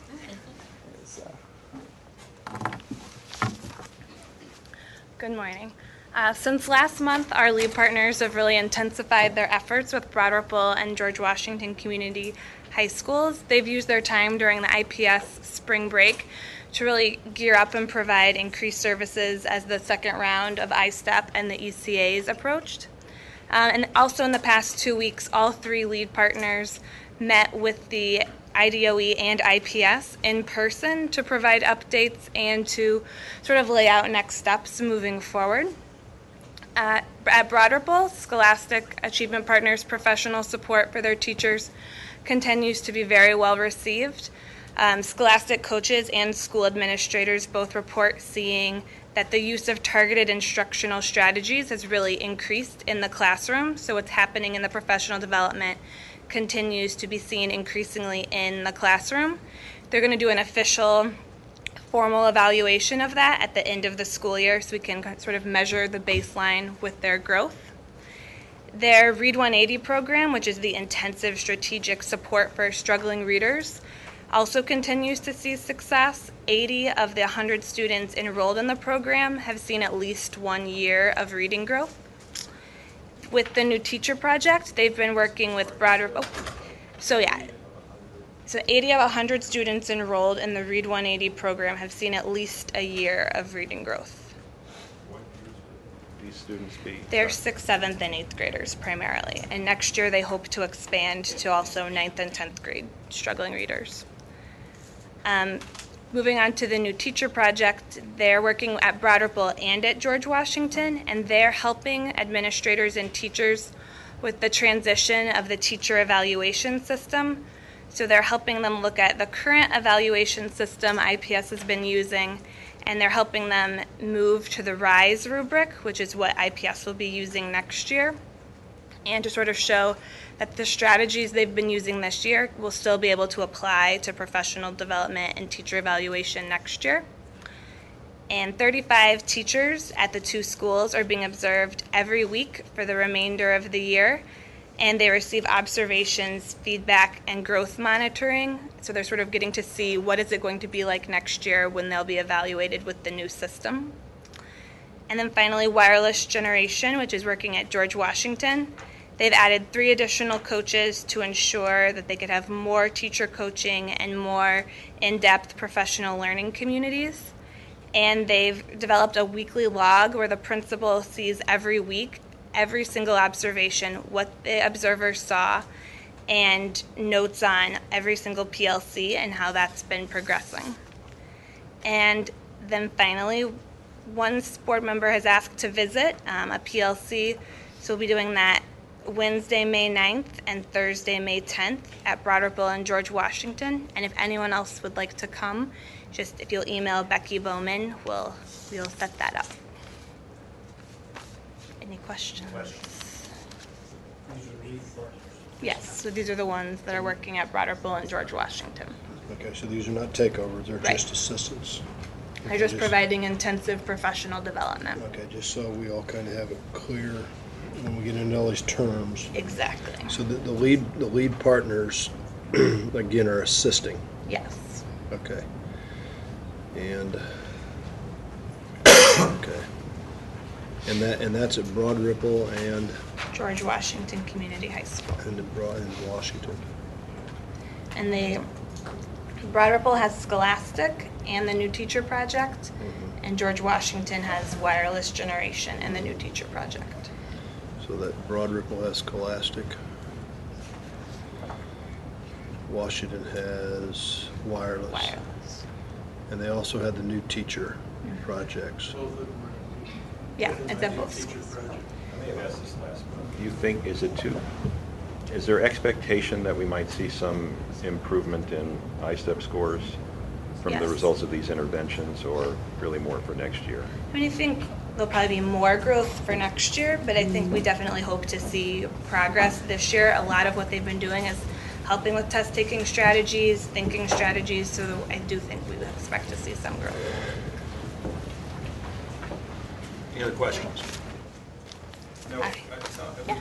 If it's not too much to ask, it might be interesting, if possible, and I am going to try to get out, and I'm not sure I can do it next week, but would it be possible to have a teacher or an administrator from Broad Ripple or GW come out and talk a little bit about what it's been like to Definitely. have that interaction? Teacher would be even better in a way, because that's even more directly engaged. You know, the other day we had some folks come down from Goshen to talk about their experience with the TAP.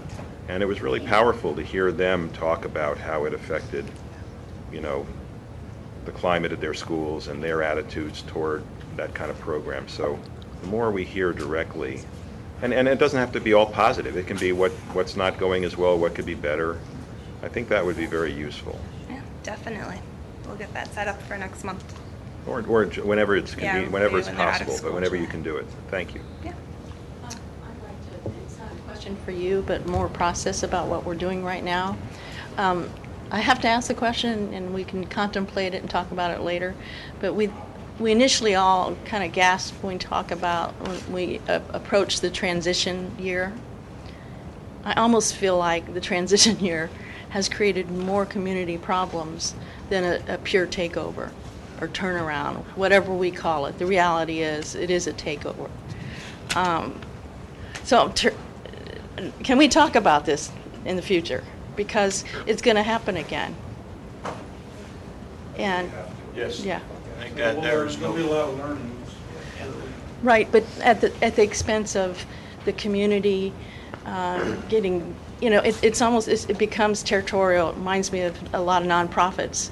You know, they claim they want to work together, but then they kind of hover around what they do because they're protecting their own pyramid, their own money, their own jobs. And this just feels like that repeating itself, and the kids are in the center of it. Thank you. Community intervention or community engagement. What a great segue. I'm always excited to come and share what our community partners and what the Turnaround School operators are doing, working together on behalf of our Turnaround Schools and on behalf of our kids. I'm going to start off this morning with Edison Learning, which is up in Gary. I am so happy to tell you about the collaboration between the Urban League of Northwest Indiana and Vanessa Allen and her team there at the Urban League, how they hosted a stakeholders meeting for Edison Learning on April the 18th, and then we went back the next day and had a parent meeting at the Gary Neighborhood Services Building where 50 parents and students came to that meeting. They asked all kinds of questions. It was very well attended, and we were real happy about the partnership between the Urban League and Edison Learning. Then they turned around and they had a career fair, April the 27th, and a Gary native texted me to say he had his second interview. Very excited about that. So not only are we hiring people, we're working on unemployment for the state of Indiana. We're hiring people, which is really great. I went to the Gary One Church, One School event that they had in Gary. They also let Edison pass out information on enrollment there at their event, which was a really very well-attended event as well. They got out about 10:45 that night, but we endured. Had a very long church service, very long, but it was great. And then, of course, these are all in to get the effort to get enrollment information to the students and to the parents there in Gary. They also have a series of meetings that they have throughout the months of April and May at various locations around Gary, not just one, but various locations there. Also, the enrollment forms for Edison Learning will be on the Gary Chamber website and the Urban League website. They have offered to put those on their website and also in their physical offices for people to get hold of. So that's just a sampling of what's happening in Gary as far as Edison Learning. I left the meeting to hear them planning for a great big block party, which I do plan to go back for that. It sounds like fun. Ed Powers, the next one we're going to talk about. They're opening their enrollment office starting today at Arlington High School. Principal Meadows has met with students the week of April the 23rd, and they're also interviewing for staff positions last week and ongoing. Their community partner, which is Forest Manor Multi-Service Center, has made enrollment forms available in their office and on their website as well. Then Charter Schools USA, I don't know if you all saw, they were on the front page of the Indianapolis Recorder this past week with a great big headline that says, "We are committed." It was a beautiful sight. And they had a great article in there about what they're planning to do at our turnaround schools.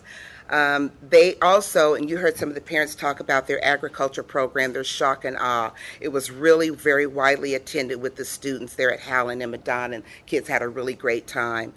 The Indianapolis Urban League, also a community partner, hosted an employment fair for Charter Schools USA. I think this is their third time doing that.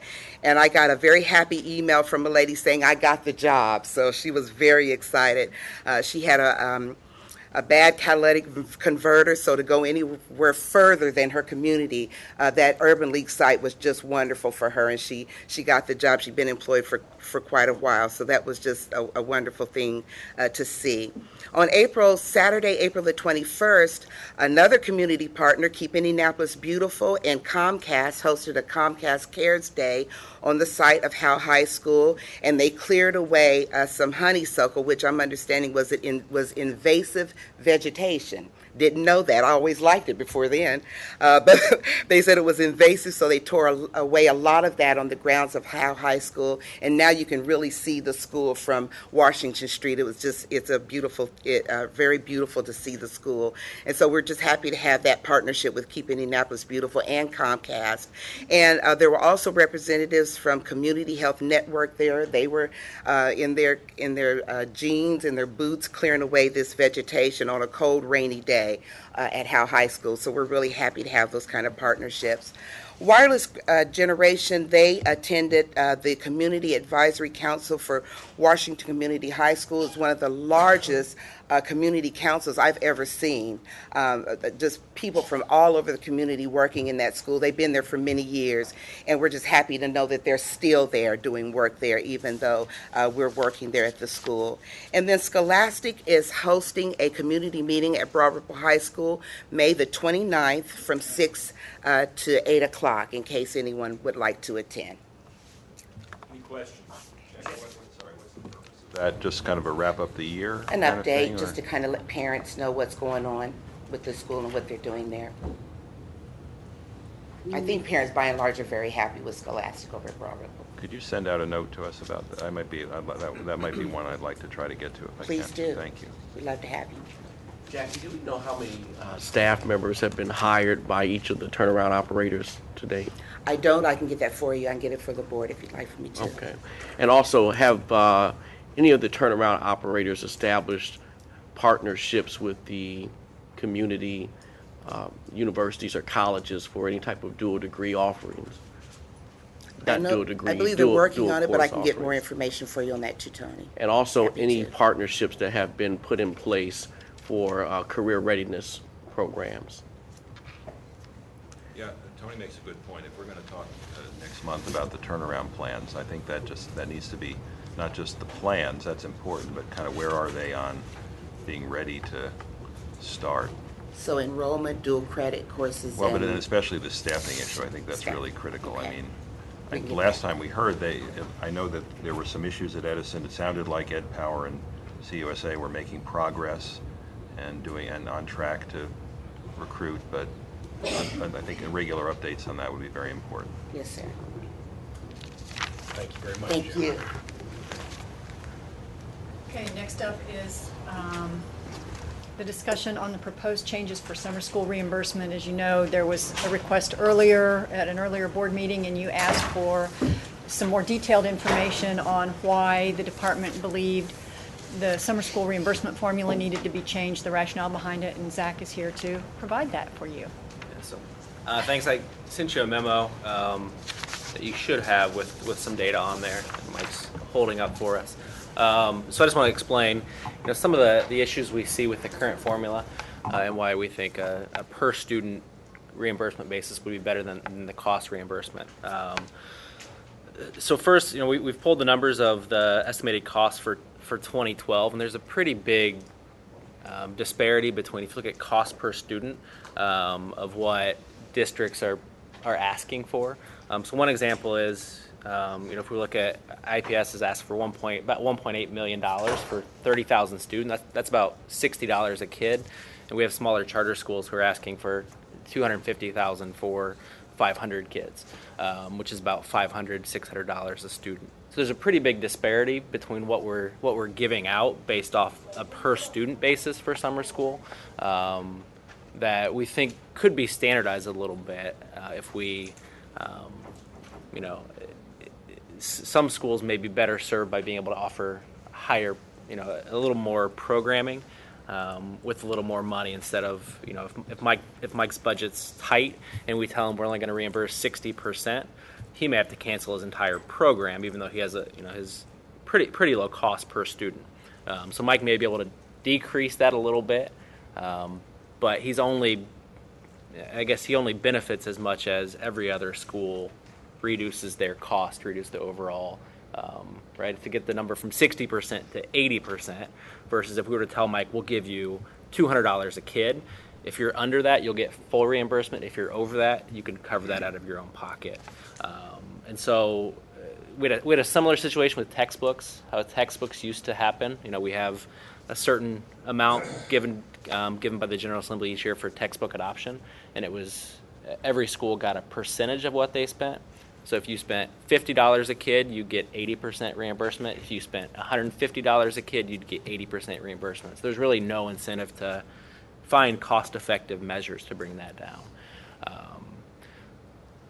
So what we're proposing is, instead of schools submitting their estimated cost, they submit their estimated student count for the summer, and then we divide up the money based off student count and tell schools, you're going to get, it typically be between $150 and $250 a kid, depending on the year. And we think that will help schools offer better programming during the summer and be able to better plan. Just a question there. Can't local corporations apply for remediation dollars and Title I and 21st Century money to apply towards that if they so choose to? Yeah, there are some other pots of money out there. Yeah, so there's other ways, if they see that tide coming in terms of numbers, in addition to what we would provide them, they can also make local decisions, correct? Yeah, and I think a lot of schools right now, and Mike, correct me, a lot of it's coming out of general. Is a lot of it coming out of general fund right now? What's that, summer school? The summer school. I would say a lot of your remediation in your elementary school, depending on your district, you're probably finding that in other funds, such as Title I, et cetera. And these dollars kind of supplement maybe what you're able to offer kids. If you're in an identified situation as Title I, those kids can't be serviced. It gives that situation. And then the summer school and the high school, whether it be an ag program or those type of things, that's funded primarily from these dollars because there aren't other situations out there. Not that you can't be creative, because I touch all these other things, the rural grants and some of those. But I think, especially at the high school levels, this is probably your primary funding source. Yeah, so we've seen that table I have on there, table 1 shows the difference in programming that schools propose and what they actually able to do. In 2010. Half of the programming was cut based off uncertainty. We actually were below the amount that we had budgeted to spend on summer school, just because a lot of the reason we asked a couple districts who made big cuts, and it was they couldn't afford to take the risk of only being reimbursed 50-60%. And so if we give them a per student number, it actually allows them to budget a program and say, hey, you're almost, it's not a guarantee That number will fluctuate as students go in and out at the end, but at least to be able to say, hey, you have this amount to budget versus spend what you want, and then we'll give you half of that back. Just trying to change that a little bit to help budget for summer school. This isn't a bad situation, because when teachers come and want to offer classes, this kind of gives you a better number of your budget on how much you can spend in that. And so you negotiate with your teachers and say, I'm going to get $200 a kid, and I'm doing this, $180 a kid times 15. Because we had to have 15 students in the class to run the class. Yeah. First of all, they wouldn't allow us to run a class without 15 kids. Yeah. So you start multiplying that out, that's $2,700. So how many, depending on the number of hours that you need out of your teacher to have that class count, then I'm able to figure out how much I can pay that teacher per hour. And then the school corporation and the teacher can make a decision on whether I want to work for that dollar per hour. So I think it does give you a little better control on deficit spending, because when you were kind of rolling that dice on summer school before, not saying those classes weren't needed, but am I winning or losing? Can I afford to? Especially the year that that we were notified in December that we're taking, 4 to 5% of our dollars. I think that's the year that probably everybody pulled the plug on summer school. We just couldn't afford another deficit. And I think it also helps with this of, the conversations we had in December and January of trying to split hairs between what goes in category 1, 2, and 3, and it tell schools, we're going to give you this amount per student, and our expectations are 90, 25, 90. Use these in a way that impacts those numbers and gives more flexibility to the schools to use the money in ways that will help them improve their local situations versus, right, if Mike's kids are all doing well in iRead 3 and we're directing money towards iRead 3, he may have other needs that he can use that money for, so it helps just give that some more flexibility to those local funds. Yeah, and I don't have a problem with still having some categories of funding priorities, because if you're saying you're going to give $180 or $200 per situation, and there's still a finite amount of money in that pot of summer school. Yeah. Right. And for me, if I'm looking at core courses for graduation situations, I like that still being category 1 rather than a high school over here offering advanced phys ed that we're running in the summer that may not be I'm not saying those are worthy or not worthy. We can argue that. Okay. But that's not a core course. I don't necessarily want the dollars pulled away from that finite amount just to allow a high school to fund a program that they think. You see what I'm saying? Yeah, and we'll have to. And so I still think there's some categorical stuff that needs to be in the mix. Yeah. What's the process for accountability and auditing on estimated numbers versus real numbers? And does a student show up for a day or the whole course? Or how do you actually get the money in hand if you're Mike Pettibone? Do you have to show some? You could, if you estimated.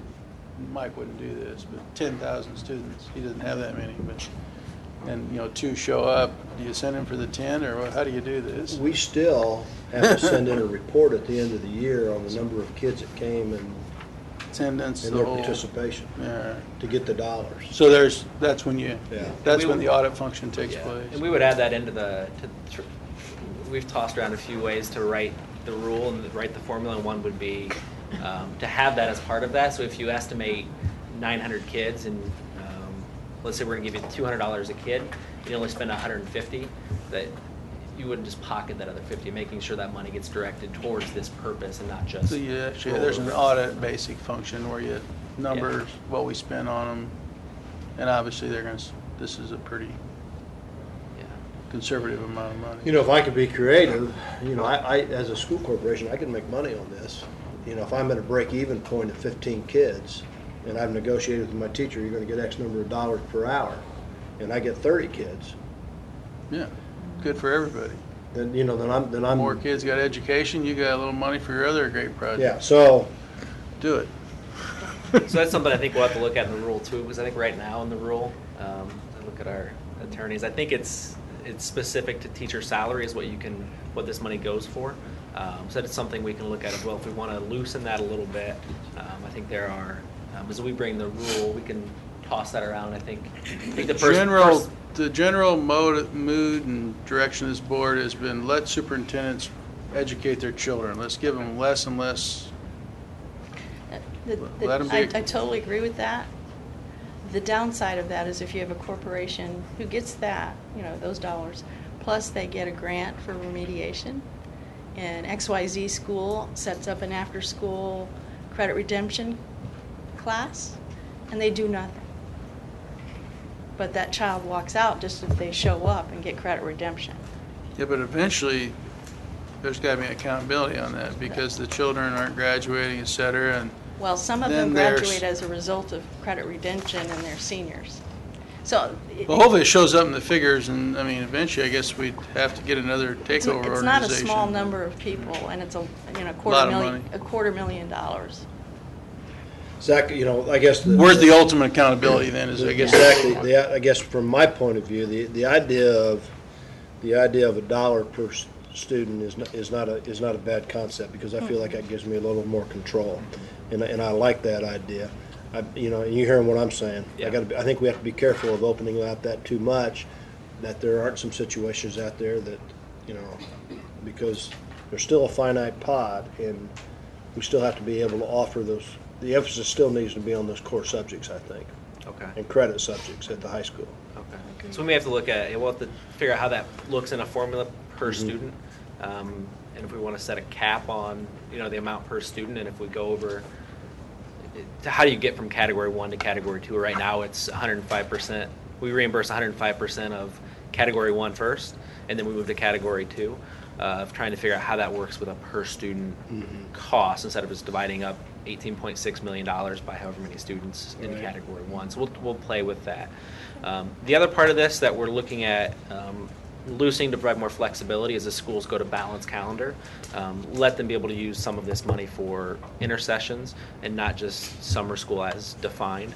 And I just want to see if there are any before, you know, I think the goal of this is just to get approval to begin rulemaking, and we'll bring the actual rule hopefully next month.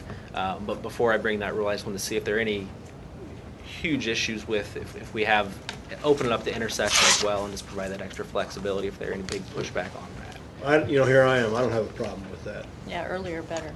Okay. Yeah, I mean, you know, I'm just saying from my point of view, you know, we're not on a balanced calendar at this point, but I think if there's actually remediation going on in those sessions, then my goodness gracious, why wouldn't we somehow be able to funnel some dollars? The other thing this will solve is because if we don't address this issue, then if we did allow intercessions, funding for intercessions under the old model, the intercession folks could take up the bulk of the funds for intercessions before your traditional summer schools actually got to hit the grant. As I sit here and start thinking about this, you know, I still like the idea that there has to be so many hours in that class. And I know we're getting away from seat time, but at the same time, I think we still have to have we have to have so many hours in there that at least we're getting it, because so when you get into intercession, a lot of times if they have a 2-week break, 1 week is break, 1 week is intercession.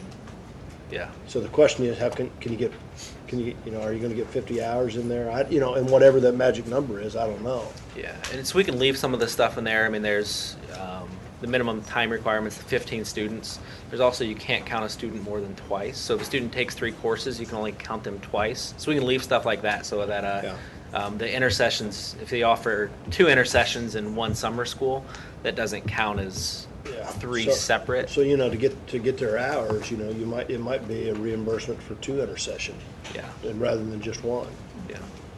My only question, too, going into the minimum of 15 students is if this becomes a response in the intercessions also to IRE, not necessarily knowing that there will be 15 students minimum that need that extra support, but I like the idea of making it available also as another option for schools to respond. So the 15 students is an average across all programs. So I think there is some, it's what happens if you just want to do the iRead and you only have 10 kids. Right. Could be some issues there, but we'll have to see how that looks and if that 15 number is the right number, if that's something we want to adjust a little bit as well. You know, and at the same time, you know, whether it's 10 students or 15 students, I don't know if that bothers me if it's per student, because, you know, the state was demanding that we have 15 students, so they're making sure they're getting their dollars worth. But on a district level, if my break-even point is 15 students, where I'm paying my teacher, you know, $45, $50 an hour, whatever I'm paying them, and if I only have 10, then I know I'm eating those. I'm eating those hours, and that's going to have to come out of my general fund, and I accept that. Yeah. Win some, lose some. If I want to have 10. So we could take that 15 student. I guess the cost per student takes care of that issue too. So we could look at taking that It was a out. district decision anyway, then. Yeah. Yeah. And if I choose to supplement that through my general fund or another method, then I can do that.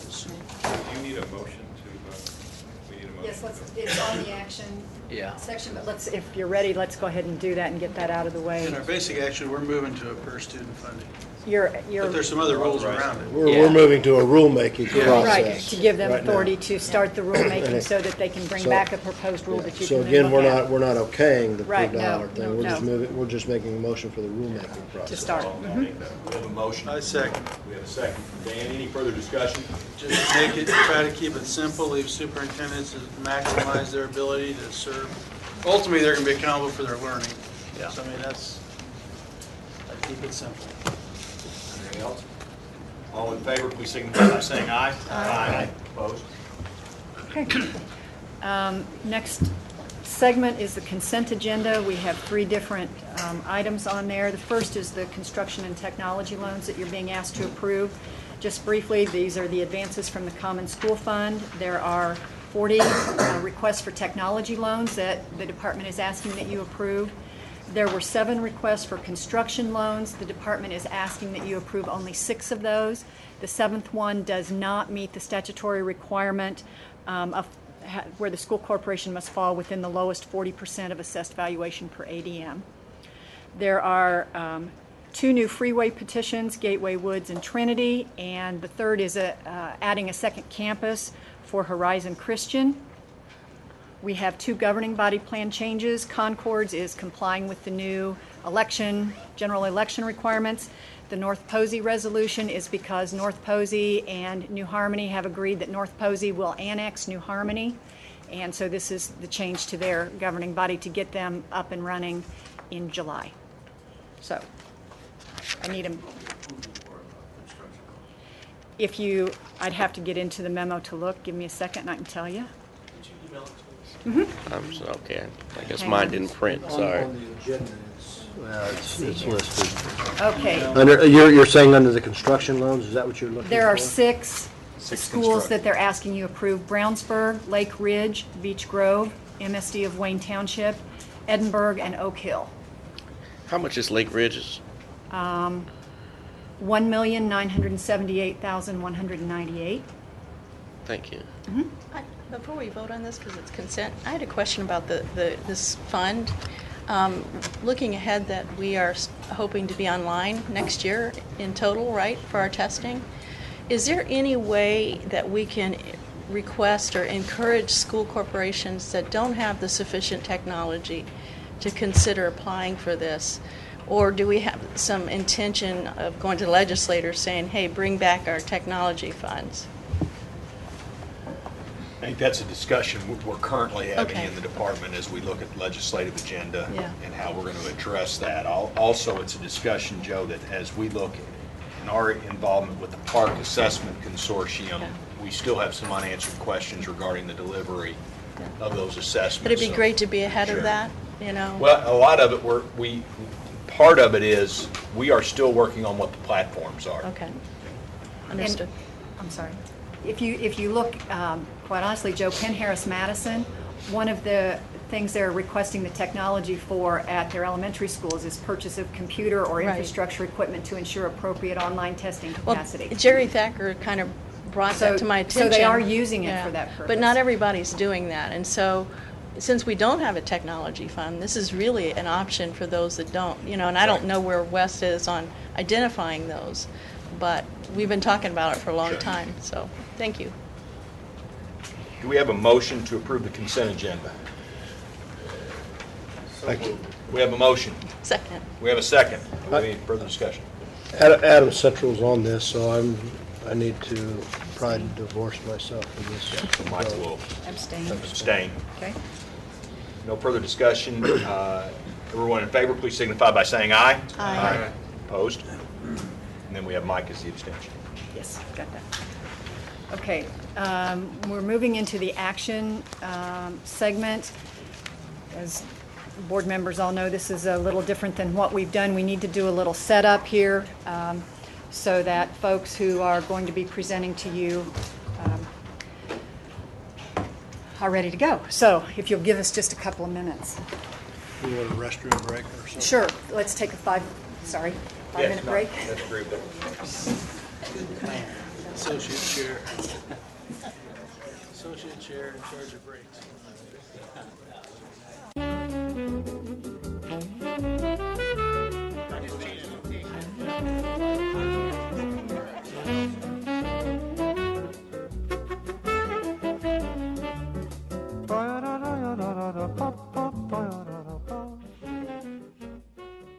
That's the presentation. Becky here. Okay. We are going to move into the action portion of the agenda, and the items A and B involve a public hearing. Okay? And it is an administrative proceeding held by the board. After we finish A and B, we will close the administrative hearing, and we will then go to the rest of the action items. Okay? So I am officially going to call the administrative hearing to order, and we will now be on the record for that. I need to make some opening comments, and there are some things we need to explain. First, with us today sitting here is Gordon White, who is a Deputy Attorney General. He will be serving as the legal representative for the board. Okay? The board in this hearing process serves as the administrative law judge. Okay? Now, that said, in my official capacity as Superintendent of Public Instruction, I sign the contracts with the turnaround school operators. Therefore, to avoid any conflict of interest, I will recuse myself from this proceeding and from officiating over this proceeding. And I will turn the proceeding over as the head administrative law judge to Neil Pickett. So Neil will assume my chair.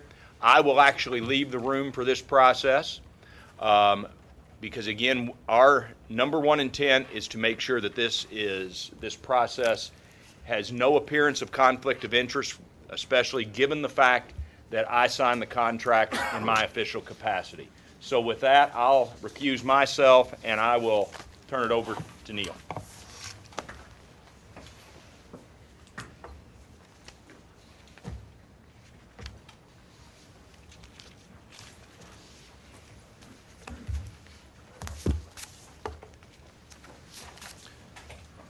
Okay. View's different from over here. Yeah. Okay, so this is an administrative proceeding conducted pursuant to Indiana Code 20-31-9.5-3 to determine the amount of state tuition support to be withheld from the state tuition support that would otherwise be distributed. I apologize. Can we start with Gary, or we have everyone lined up for IPS? Okay, IPS. All right, so we'll do IPS first. Okay. Would otherwise be distributed to the Indianapolis Public Schools from July 1st to December 31st, 2012, to be used for the operation of the turnaround academies. The reference number for this proceeding is 01-052012. Board members received a copy of the revised Notice of Recommendation and Administrative Proceeding that was provided to Dr. White and his counsel on April 20th, 2012, as well as the documents submitted by IPS on April 27th and the department's revised recommendation provided to IPS and Council on April 30th. We will proceed as follows. This is an informal proceeding. A representative of the department will present the recommendation on the amount of state tuition support that should be withheld from IPS. And a representative of IPS will then have the opportunity to present the school corporation's position on the recommendation. Information by the parties will be under oath. Board members may ask questions of the representatives. At the conclusion of the presentations and questions, board members will discuss the information provided and make a decision. The board's decision will be determined by an affirmative vote of at least 6 members. Is everybody okay with that and clear about how we're going to proceed? Okay, it's my understanding that Jim Larson will be presenting the department's recommendation and that Libby Sersniak will be presenting for IPS, although we see Dr. White is also here and... Oh, okay, thank you. Others are available to answer questions from the board. Anyone have any questions before we begin? Okay, so we swear them in at the same time, or everyone together? It would probably be easier if we Okay. swore them all in at the same time. Okay. Anybody who knows that they're going to be a witness, would you stand up, please, and raise your right hand? Okay. Hopefully this will be easier. Yeah. Thank you. Okay, so do all of you solemnly swear or affirm, under the penalty for perjury, that the information you provide to the board during this proceeding is true and correct? Okay, thank you. Okay, thank you. So Jim, we'll start with you. Thank you, Mr. Pickett. I'll begin by describing how the department determined its funding recommendation. The recommended amounts represent each school's September 2011 average daily membership count multiplied by, in this case, the IPS per pupil basic tuition support of $7,331.56, plus applicable amounts for state special education grants based on the December 1, 2011 special education child count for those schools. The department made its original recommendations using honors funding. Upon receipt of IPS's response and upon further review, we removed the honors funding. Now our recommendation only includes state tuition support and state special education grant funding based on the September and December 2011 counts, which are the only formal student counts for state funding purposes for calendar year 2012. This is consistent with Indiana Code 20-43, which prescribes how state tuition support is calculated and distributed. To calculate the funding, as IPS suggests, would be contrary to the current calculation and distribution of state tuition support as defined by Indiana Code 20-43. Ms. Sersniak is correct that affected students caps the amount that could be withheld. However, affected students refers to those students who were attending the school at the time of the most recent average daily membership count. That is consistent with how we treat all other schools and thus was the basis of our recommendation. Finally, I ask the board to make the following findings. The department's recommendation is consistent with the calculation and distribution of state tuition support per Indiana Code 2043 and 2031-9.5. The term affected students refers to those students who were attending the school at the time of the most recent average daily membership count. The September and December child counts are currently the only official counts used to determine state tuition support funding. There is no dispute about average daily membership and special education, September or December counts, or the amount of per pupil basic tuition support used in the calculation. State tuition support will be withheld from IPS on 1/6 increments from July to December 2012. Subject to any statewide reduction, our determination on the amount of funding to be withheld will automatically be adjusted accordingly. And finally, that the State Board orders the department to withhold the amounts outlined in the April 30th revised recommendation. That is the position of the department. Yes, I was going to say that we'll now ask the board if there are any questions for Mr. Larson before we allow IPS to present its position. Joe? Tuition support, is that the base foundation? Is that what we call, what LSA defines the base foundation? So is there any free and reduced lunch? You know, historically, when you look at the data that's reported statewide, that tuition is much higher. I'm pleased to see we add special ed because we don't do that in charter schools and other public schools. And so it's a good start for the funding following the child. But my question is, can you explain tuition support? Sure. Does that come off your DPI? I'm not sure what they call them anymore, DPI, DO 54? Or? I can explain that. I'm Melissa Ambray, Director of Office of School Finance. The tuition support amount referenced in here is one of the grant calculations within the formula, and it does incorporate free and reduced lunch percentage. So is this the number that we would, you know, like I said, they changed them. You can tell how old I am. Is the DPI or the DOE 54, is that the number that comes off there? The tuition support funding amount, you're correct, is the amount that is generated off the 54. Which is generated off the formula. Correct. Okay. So for clarity, every school has a different tuition, a different foundation support amount, because when you sit in public hearings, you hear that the normal base rate is $55.72 or something, for example, per student spending. So now what we're identifying in a public way, which I think is incredibly important, is that every school actually gets a different base foundation. You're correct that the formula determines a different per pupil funding amount for each school and charter school. And the reason could be the at-risk for a very general thing, the number of at-risk students you have, et cetera. Right. Understand. So, just so you know, there are schools in the state that have numbers under 5,000 per student. So. Jim, I'm sorry. Go ahead. When we recruited and invited operators to look at operating these schools, what did we present to them would be the amount they would get per student, and how many students did we tell them they would have? Was it based on that enrollment? Sure. Yeah, sure.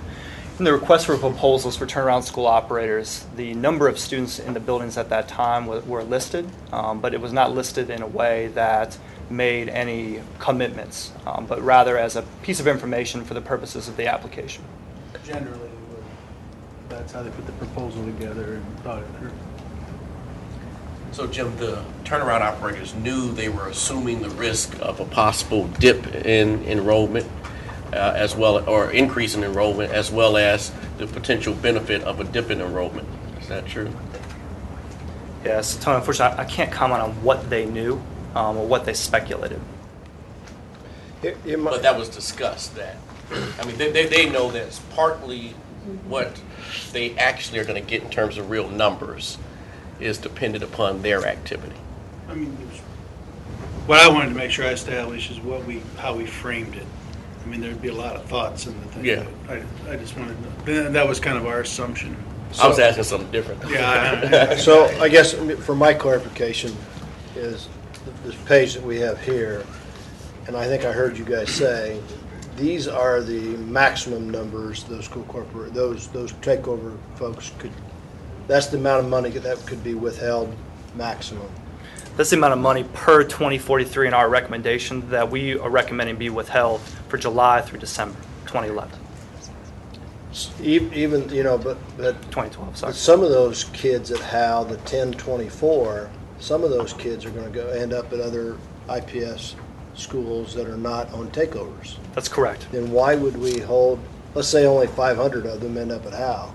Why would 1,000 student dollars 1,000 students times the math be withheld rather than not 500? Sure. Our recommendation is to follow Indiana Code 2034, which outlines how tuition support is fulfilled or is provided to those running schools, as opposed to deviating from that code. I guess my confusion is, and help me out. So Hal last September had an ADM count of 1,024, but come next September, Hal could have a student count of 500. Or it could have 1,500. Right? We don't know. Okay. Well, I guess we shouldn't be I guess we should probably focus on questions. I apologize. Okay. But no matter if they have 500 or 1,500, they're going to get the 1,024 times the formula? That is, our recommendation is to continue to, that's correct. And that's for the first 6 increments? It's the first six increments. And that would adjust based on this year's September count for the calendar year 2013. Okay, so then when we take an ADM count, in September of 2012, and they have 500 or they have 1,500, then that dollar amount's going to change as of January 2013, is what I hear you saying. That would be our recommendation. Because there's no, I assume that, I shouldn't assume, your recommendation is based on the idea that there's no way to know until the next ADM count how many students will be in that school. Is that correct? There's no official way. No official, yes, that's right. That's correct. Can I ask one more question? Yes, of course. I'm going to follow it down the track here. So let's say that 500 young people show up at Howe. Then what happens the next academic year if 800 show up? So if on that, well, it depends on when Let's that. say the fall of 2013.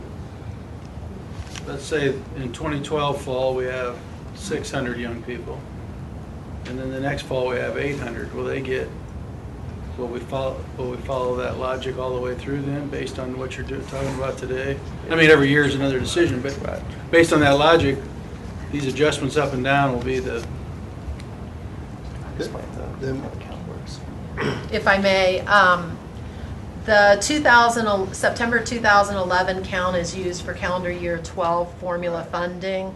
Under current statute, the 2012 September count is used for calendar year 13 funding. So we're using, under the present thinking, though, that's how things would We're fall. just maintaining consistency with the treatment of funding based on a per student amount using the September 2011 count as we do all schools. So there's always a lag, is that not correct? I mean, there's always, Correct. Currently, we have one count per year. right. And so is it correct that in previous years, even though school systems, including possibly IPS, have lost or gained students, they've been funded, at least for that calendar year, on the basis of that past September ADM count? That's correct, sir. So if their enrollment goes down to 1,000 over the summer, 1,500, they still get the money for the students they don't have. Based on the September count, that's correct. The previous September count. Previous and September then count. it readjusts after the next September count for the following year. Correct. So there's, okay. As a person that builds the budget, and Melissa will tell you this, it's always a gamble because you're building your budget on an 18-month calendar. Cycle.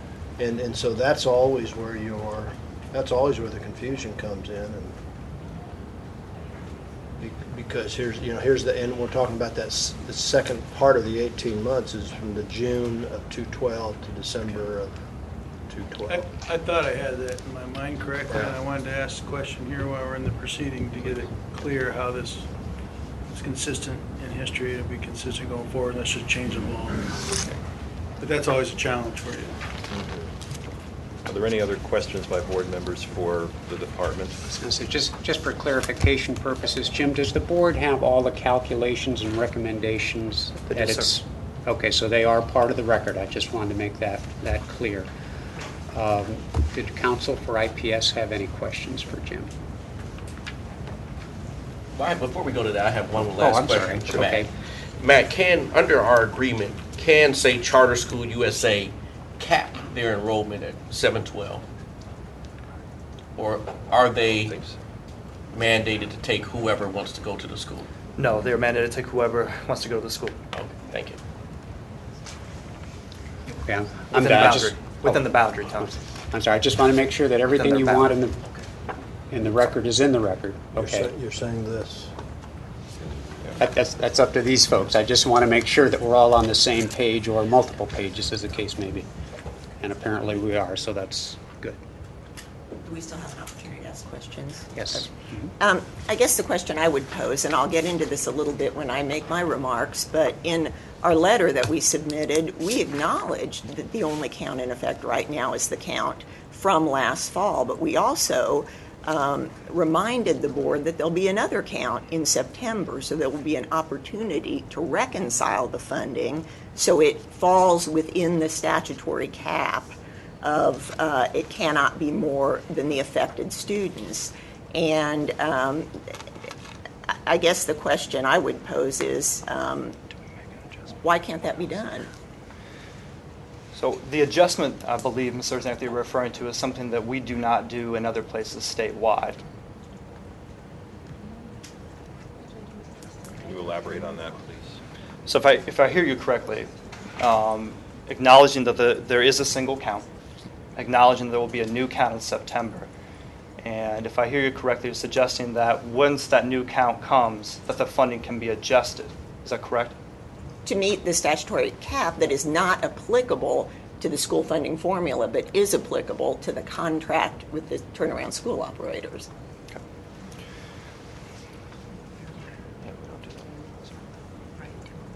Sure. The calendar year 2012 formula uses the September 11 count.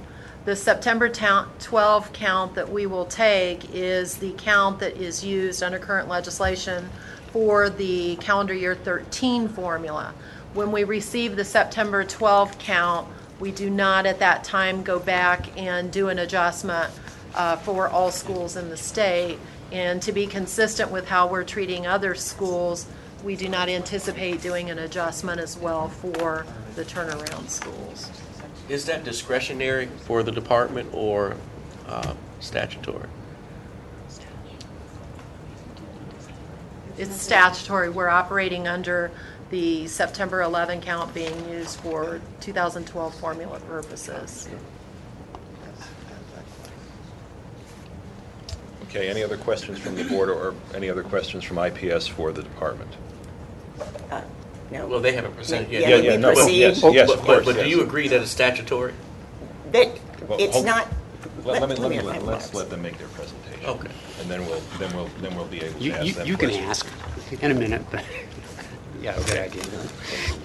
Okay, Libby, please. Okay, I'm Libby Searsniak. I'm an attorney with Faegre, Baker and Daniels. I've also represented IPS on funding issues at the legislature for the past 16 legislative sessions.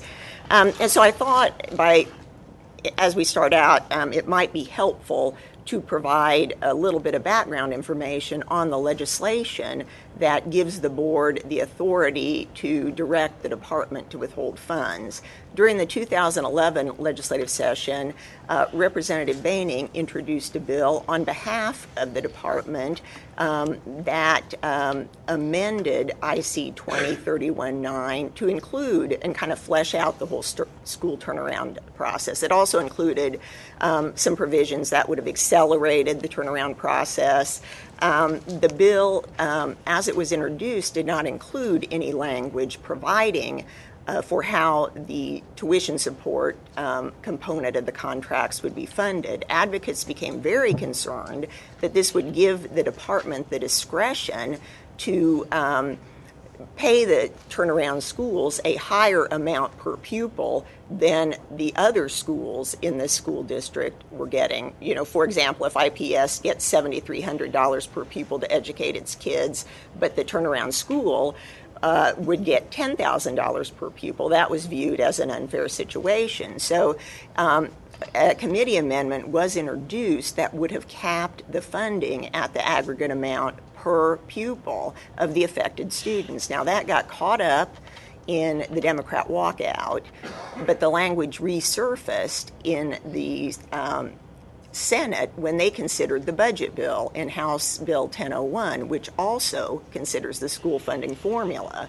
And that's important to know because the language with the school funding formula and the language addressing funding for school turnaround operators was in the same bill. And so let's talk about what the current statute says. It's really a pretty simple provision that addresses how school turnaround operators will be paid under their contract. First thing, it requires the state board, based upon recommendations received from the department, to determine the amounts of state tuition support and federal funds that are necessary to fund options for improvement implemented by the state board with respect to each turnaround academy. And that's what you're doing here today. Second, it then requires the department to withhold from the school corporation the amounts determined by the state board. And then third, it requires the funds that are withheld to be used to pay the contract. There's one significant limitation, though.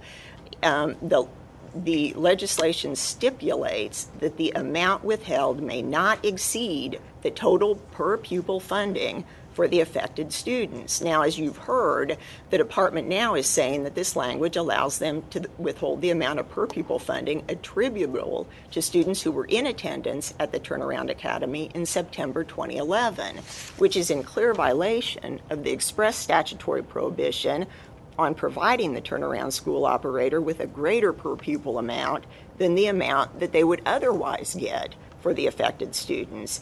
And let's talk about the term affected students. It's not defined in statute, but under a plain reading of the statute, it means students who are attending the Turnaround Academy and who are being served by the contract that the department enters into with the Turnaround Academy. By insisting on using per pupil amounts from September 2011, the department is interpreting the term affected students to include not only the students who will be served by the turnaround operators next year, but also students who are going to graduate next month, students who've moved out of state, students who've transferred to other school districts, and students who've decided to move to another IPS school. And certainly, based on a plain reading of the statute, this is not what the legislature intended. And in fact, as I pointed out in the letter I sent to you, the board's own rules interpret the phrase "a student attending the school" to mean, interpret the phrase "affected student" to mean a student attending the school, and that's in there. There's a provision in the applicable statute that says a student who is attending a Turnaround Academy will remain counted in the ADM, and that means next year the students, when they do the September ADM count, will be counted in IPS as ADM. And the board, in adopting rules, changed that to say the affected pupils will remain in the ADM. So again, it's been the board's previous interpretation that affected students equals the students who are attending the school corporate or attending the turnaround school. Now, I want to talk just a little bit about statutory interpretation. Indiana is a little strange because it doesn't keep official records of floor debates and things like that. So a court, in trying to interpret a statute, it has to look at the words of the statute to try to determine what it means, and it has to look at the context of the bill that it's adopted in and other measures that are currently on the book. So, and again, as I said before, it's pretty clear from the plain reading of the statute that the legislature did not intend the turnaround academies to be funded as standalone schools through the school funding formula. And this is clear because the express language of the statute says the money may not exceed the total per pupil amount. Exceed is the really important word. If they were funded through the formula, it would say the money must equal the total per pupil amount. The department doesn't have the discretion to say, oh, let's see, the formula is giving IPS, $7,300, but we'll give them, 7,000. I mean, the formula is set, it sets an amount per pupil. This is clearly a different mechanism that was contemplated by the legislature. And I think part of the thinking was, what if a turnaround school operator comes in and says, you know, we could serve these kids for $7,000 per pupil, plus maybe additional grants that we might be getting. It would give the department the discretion to do that. They don't have the discretion to do that under the school funding formula. The second thing I would point out, if the legislature had intended the turnaround academies to be in the formula, that's what they would have said. You know, instead, because it's in the same bill as the school funding formula, they easily could have done a cross-reference to the current school funding formula. That's not what they chose to do. And I guess, having worked through the statute, I want to talk a little bit about the practical implications. You've heard the phrase, this is how schools are funded. No, it's how school corporations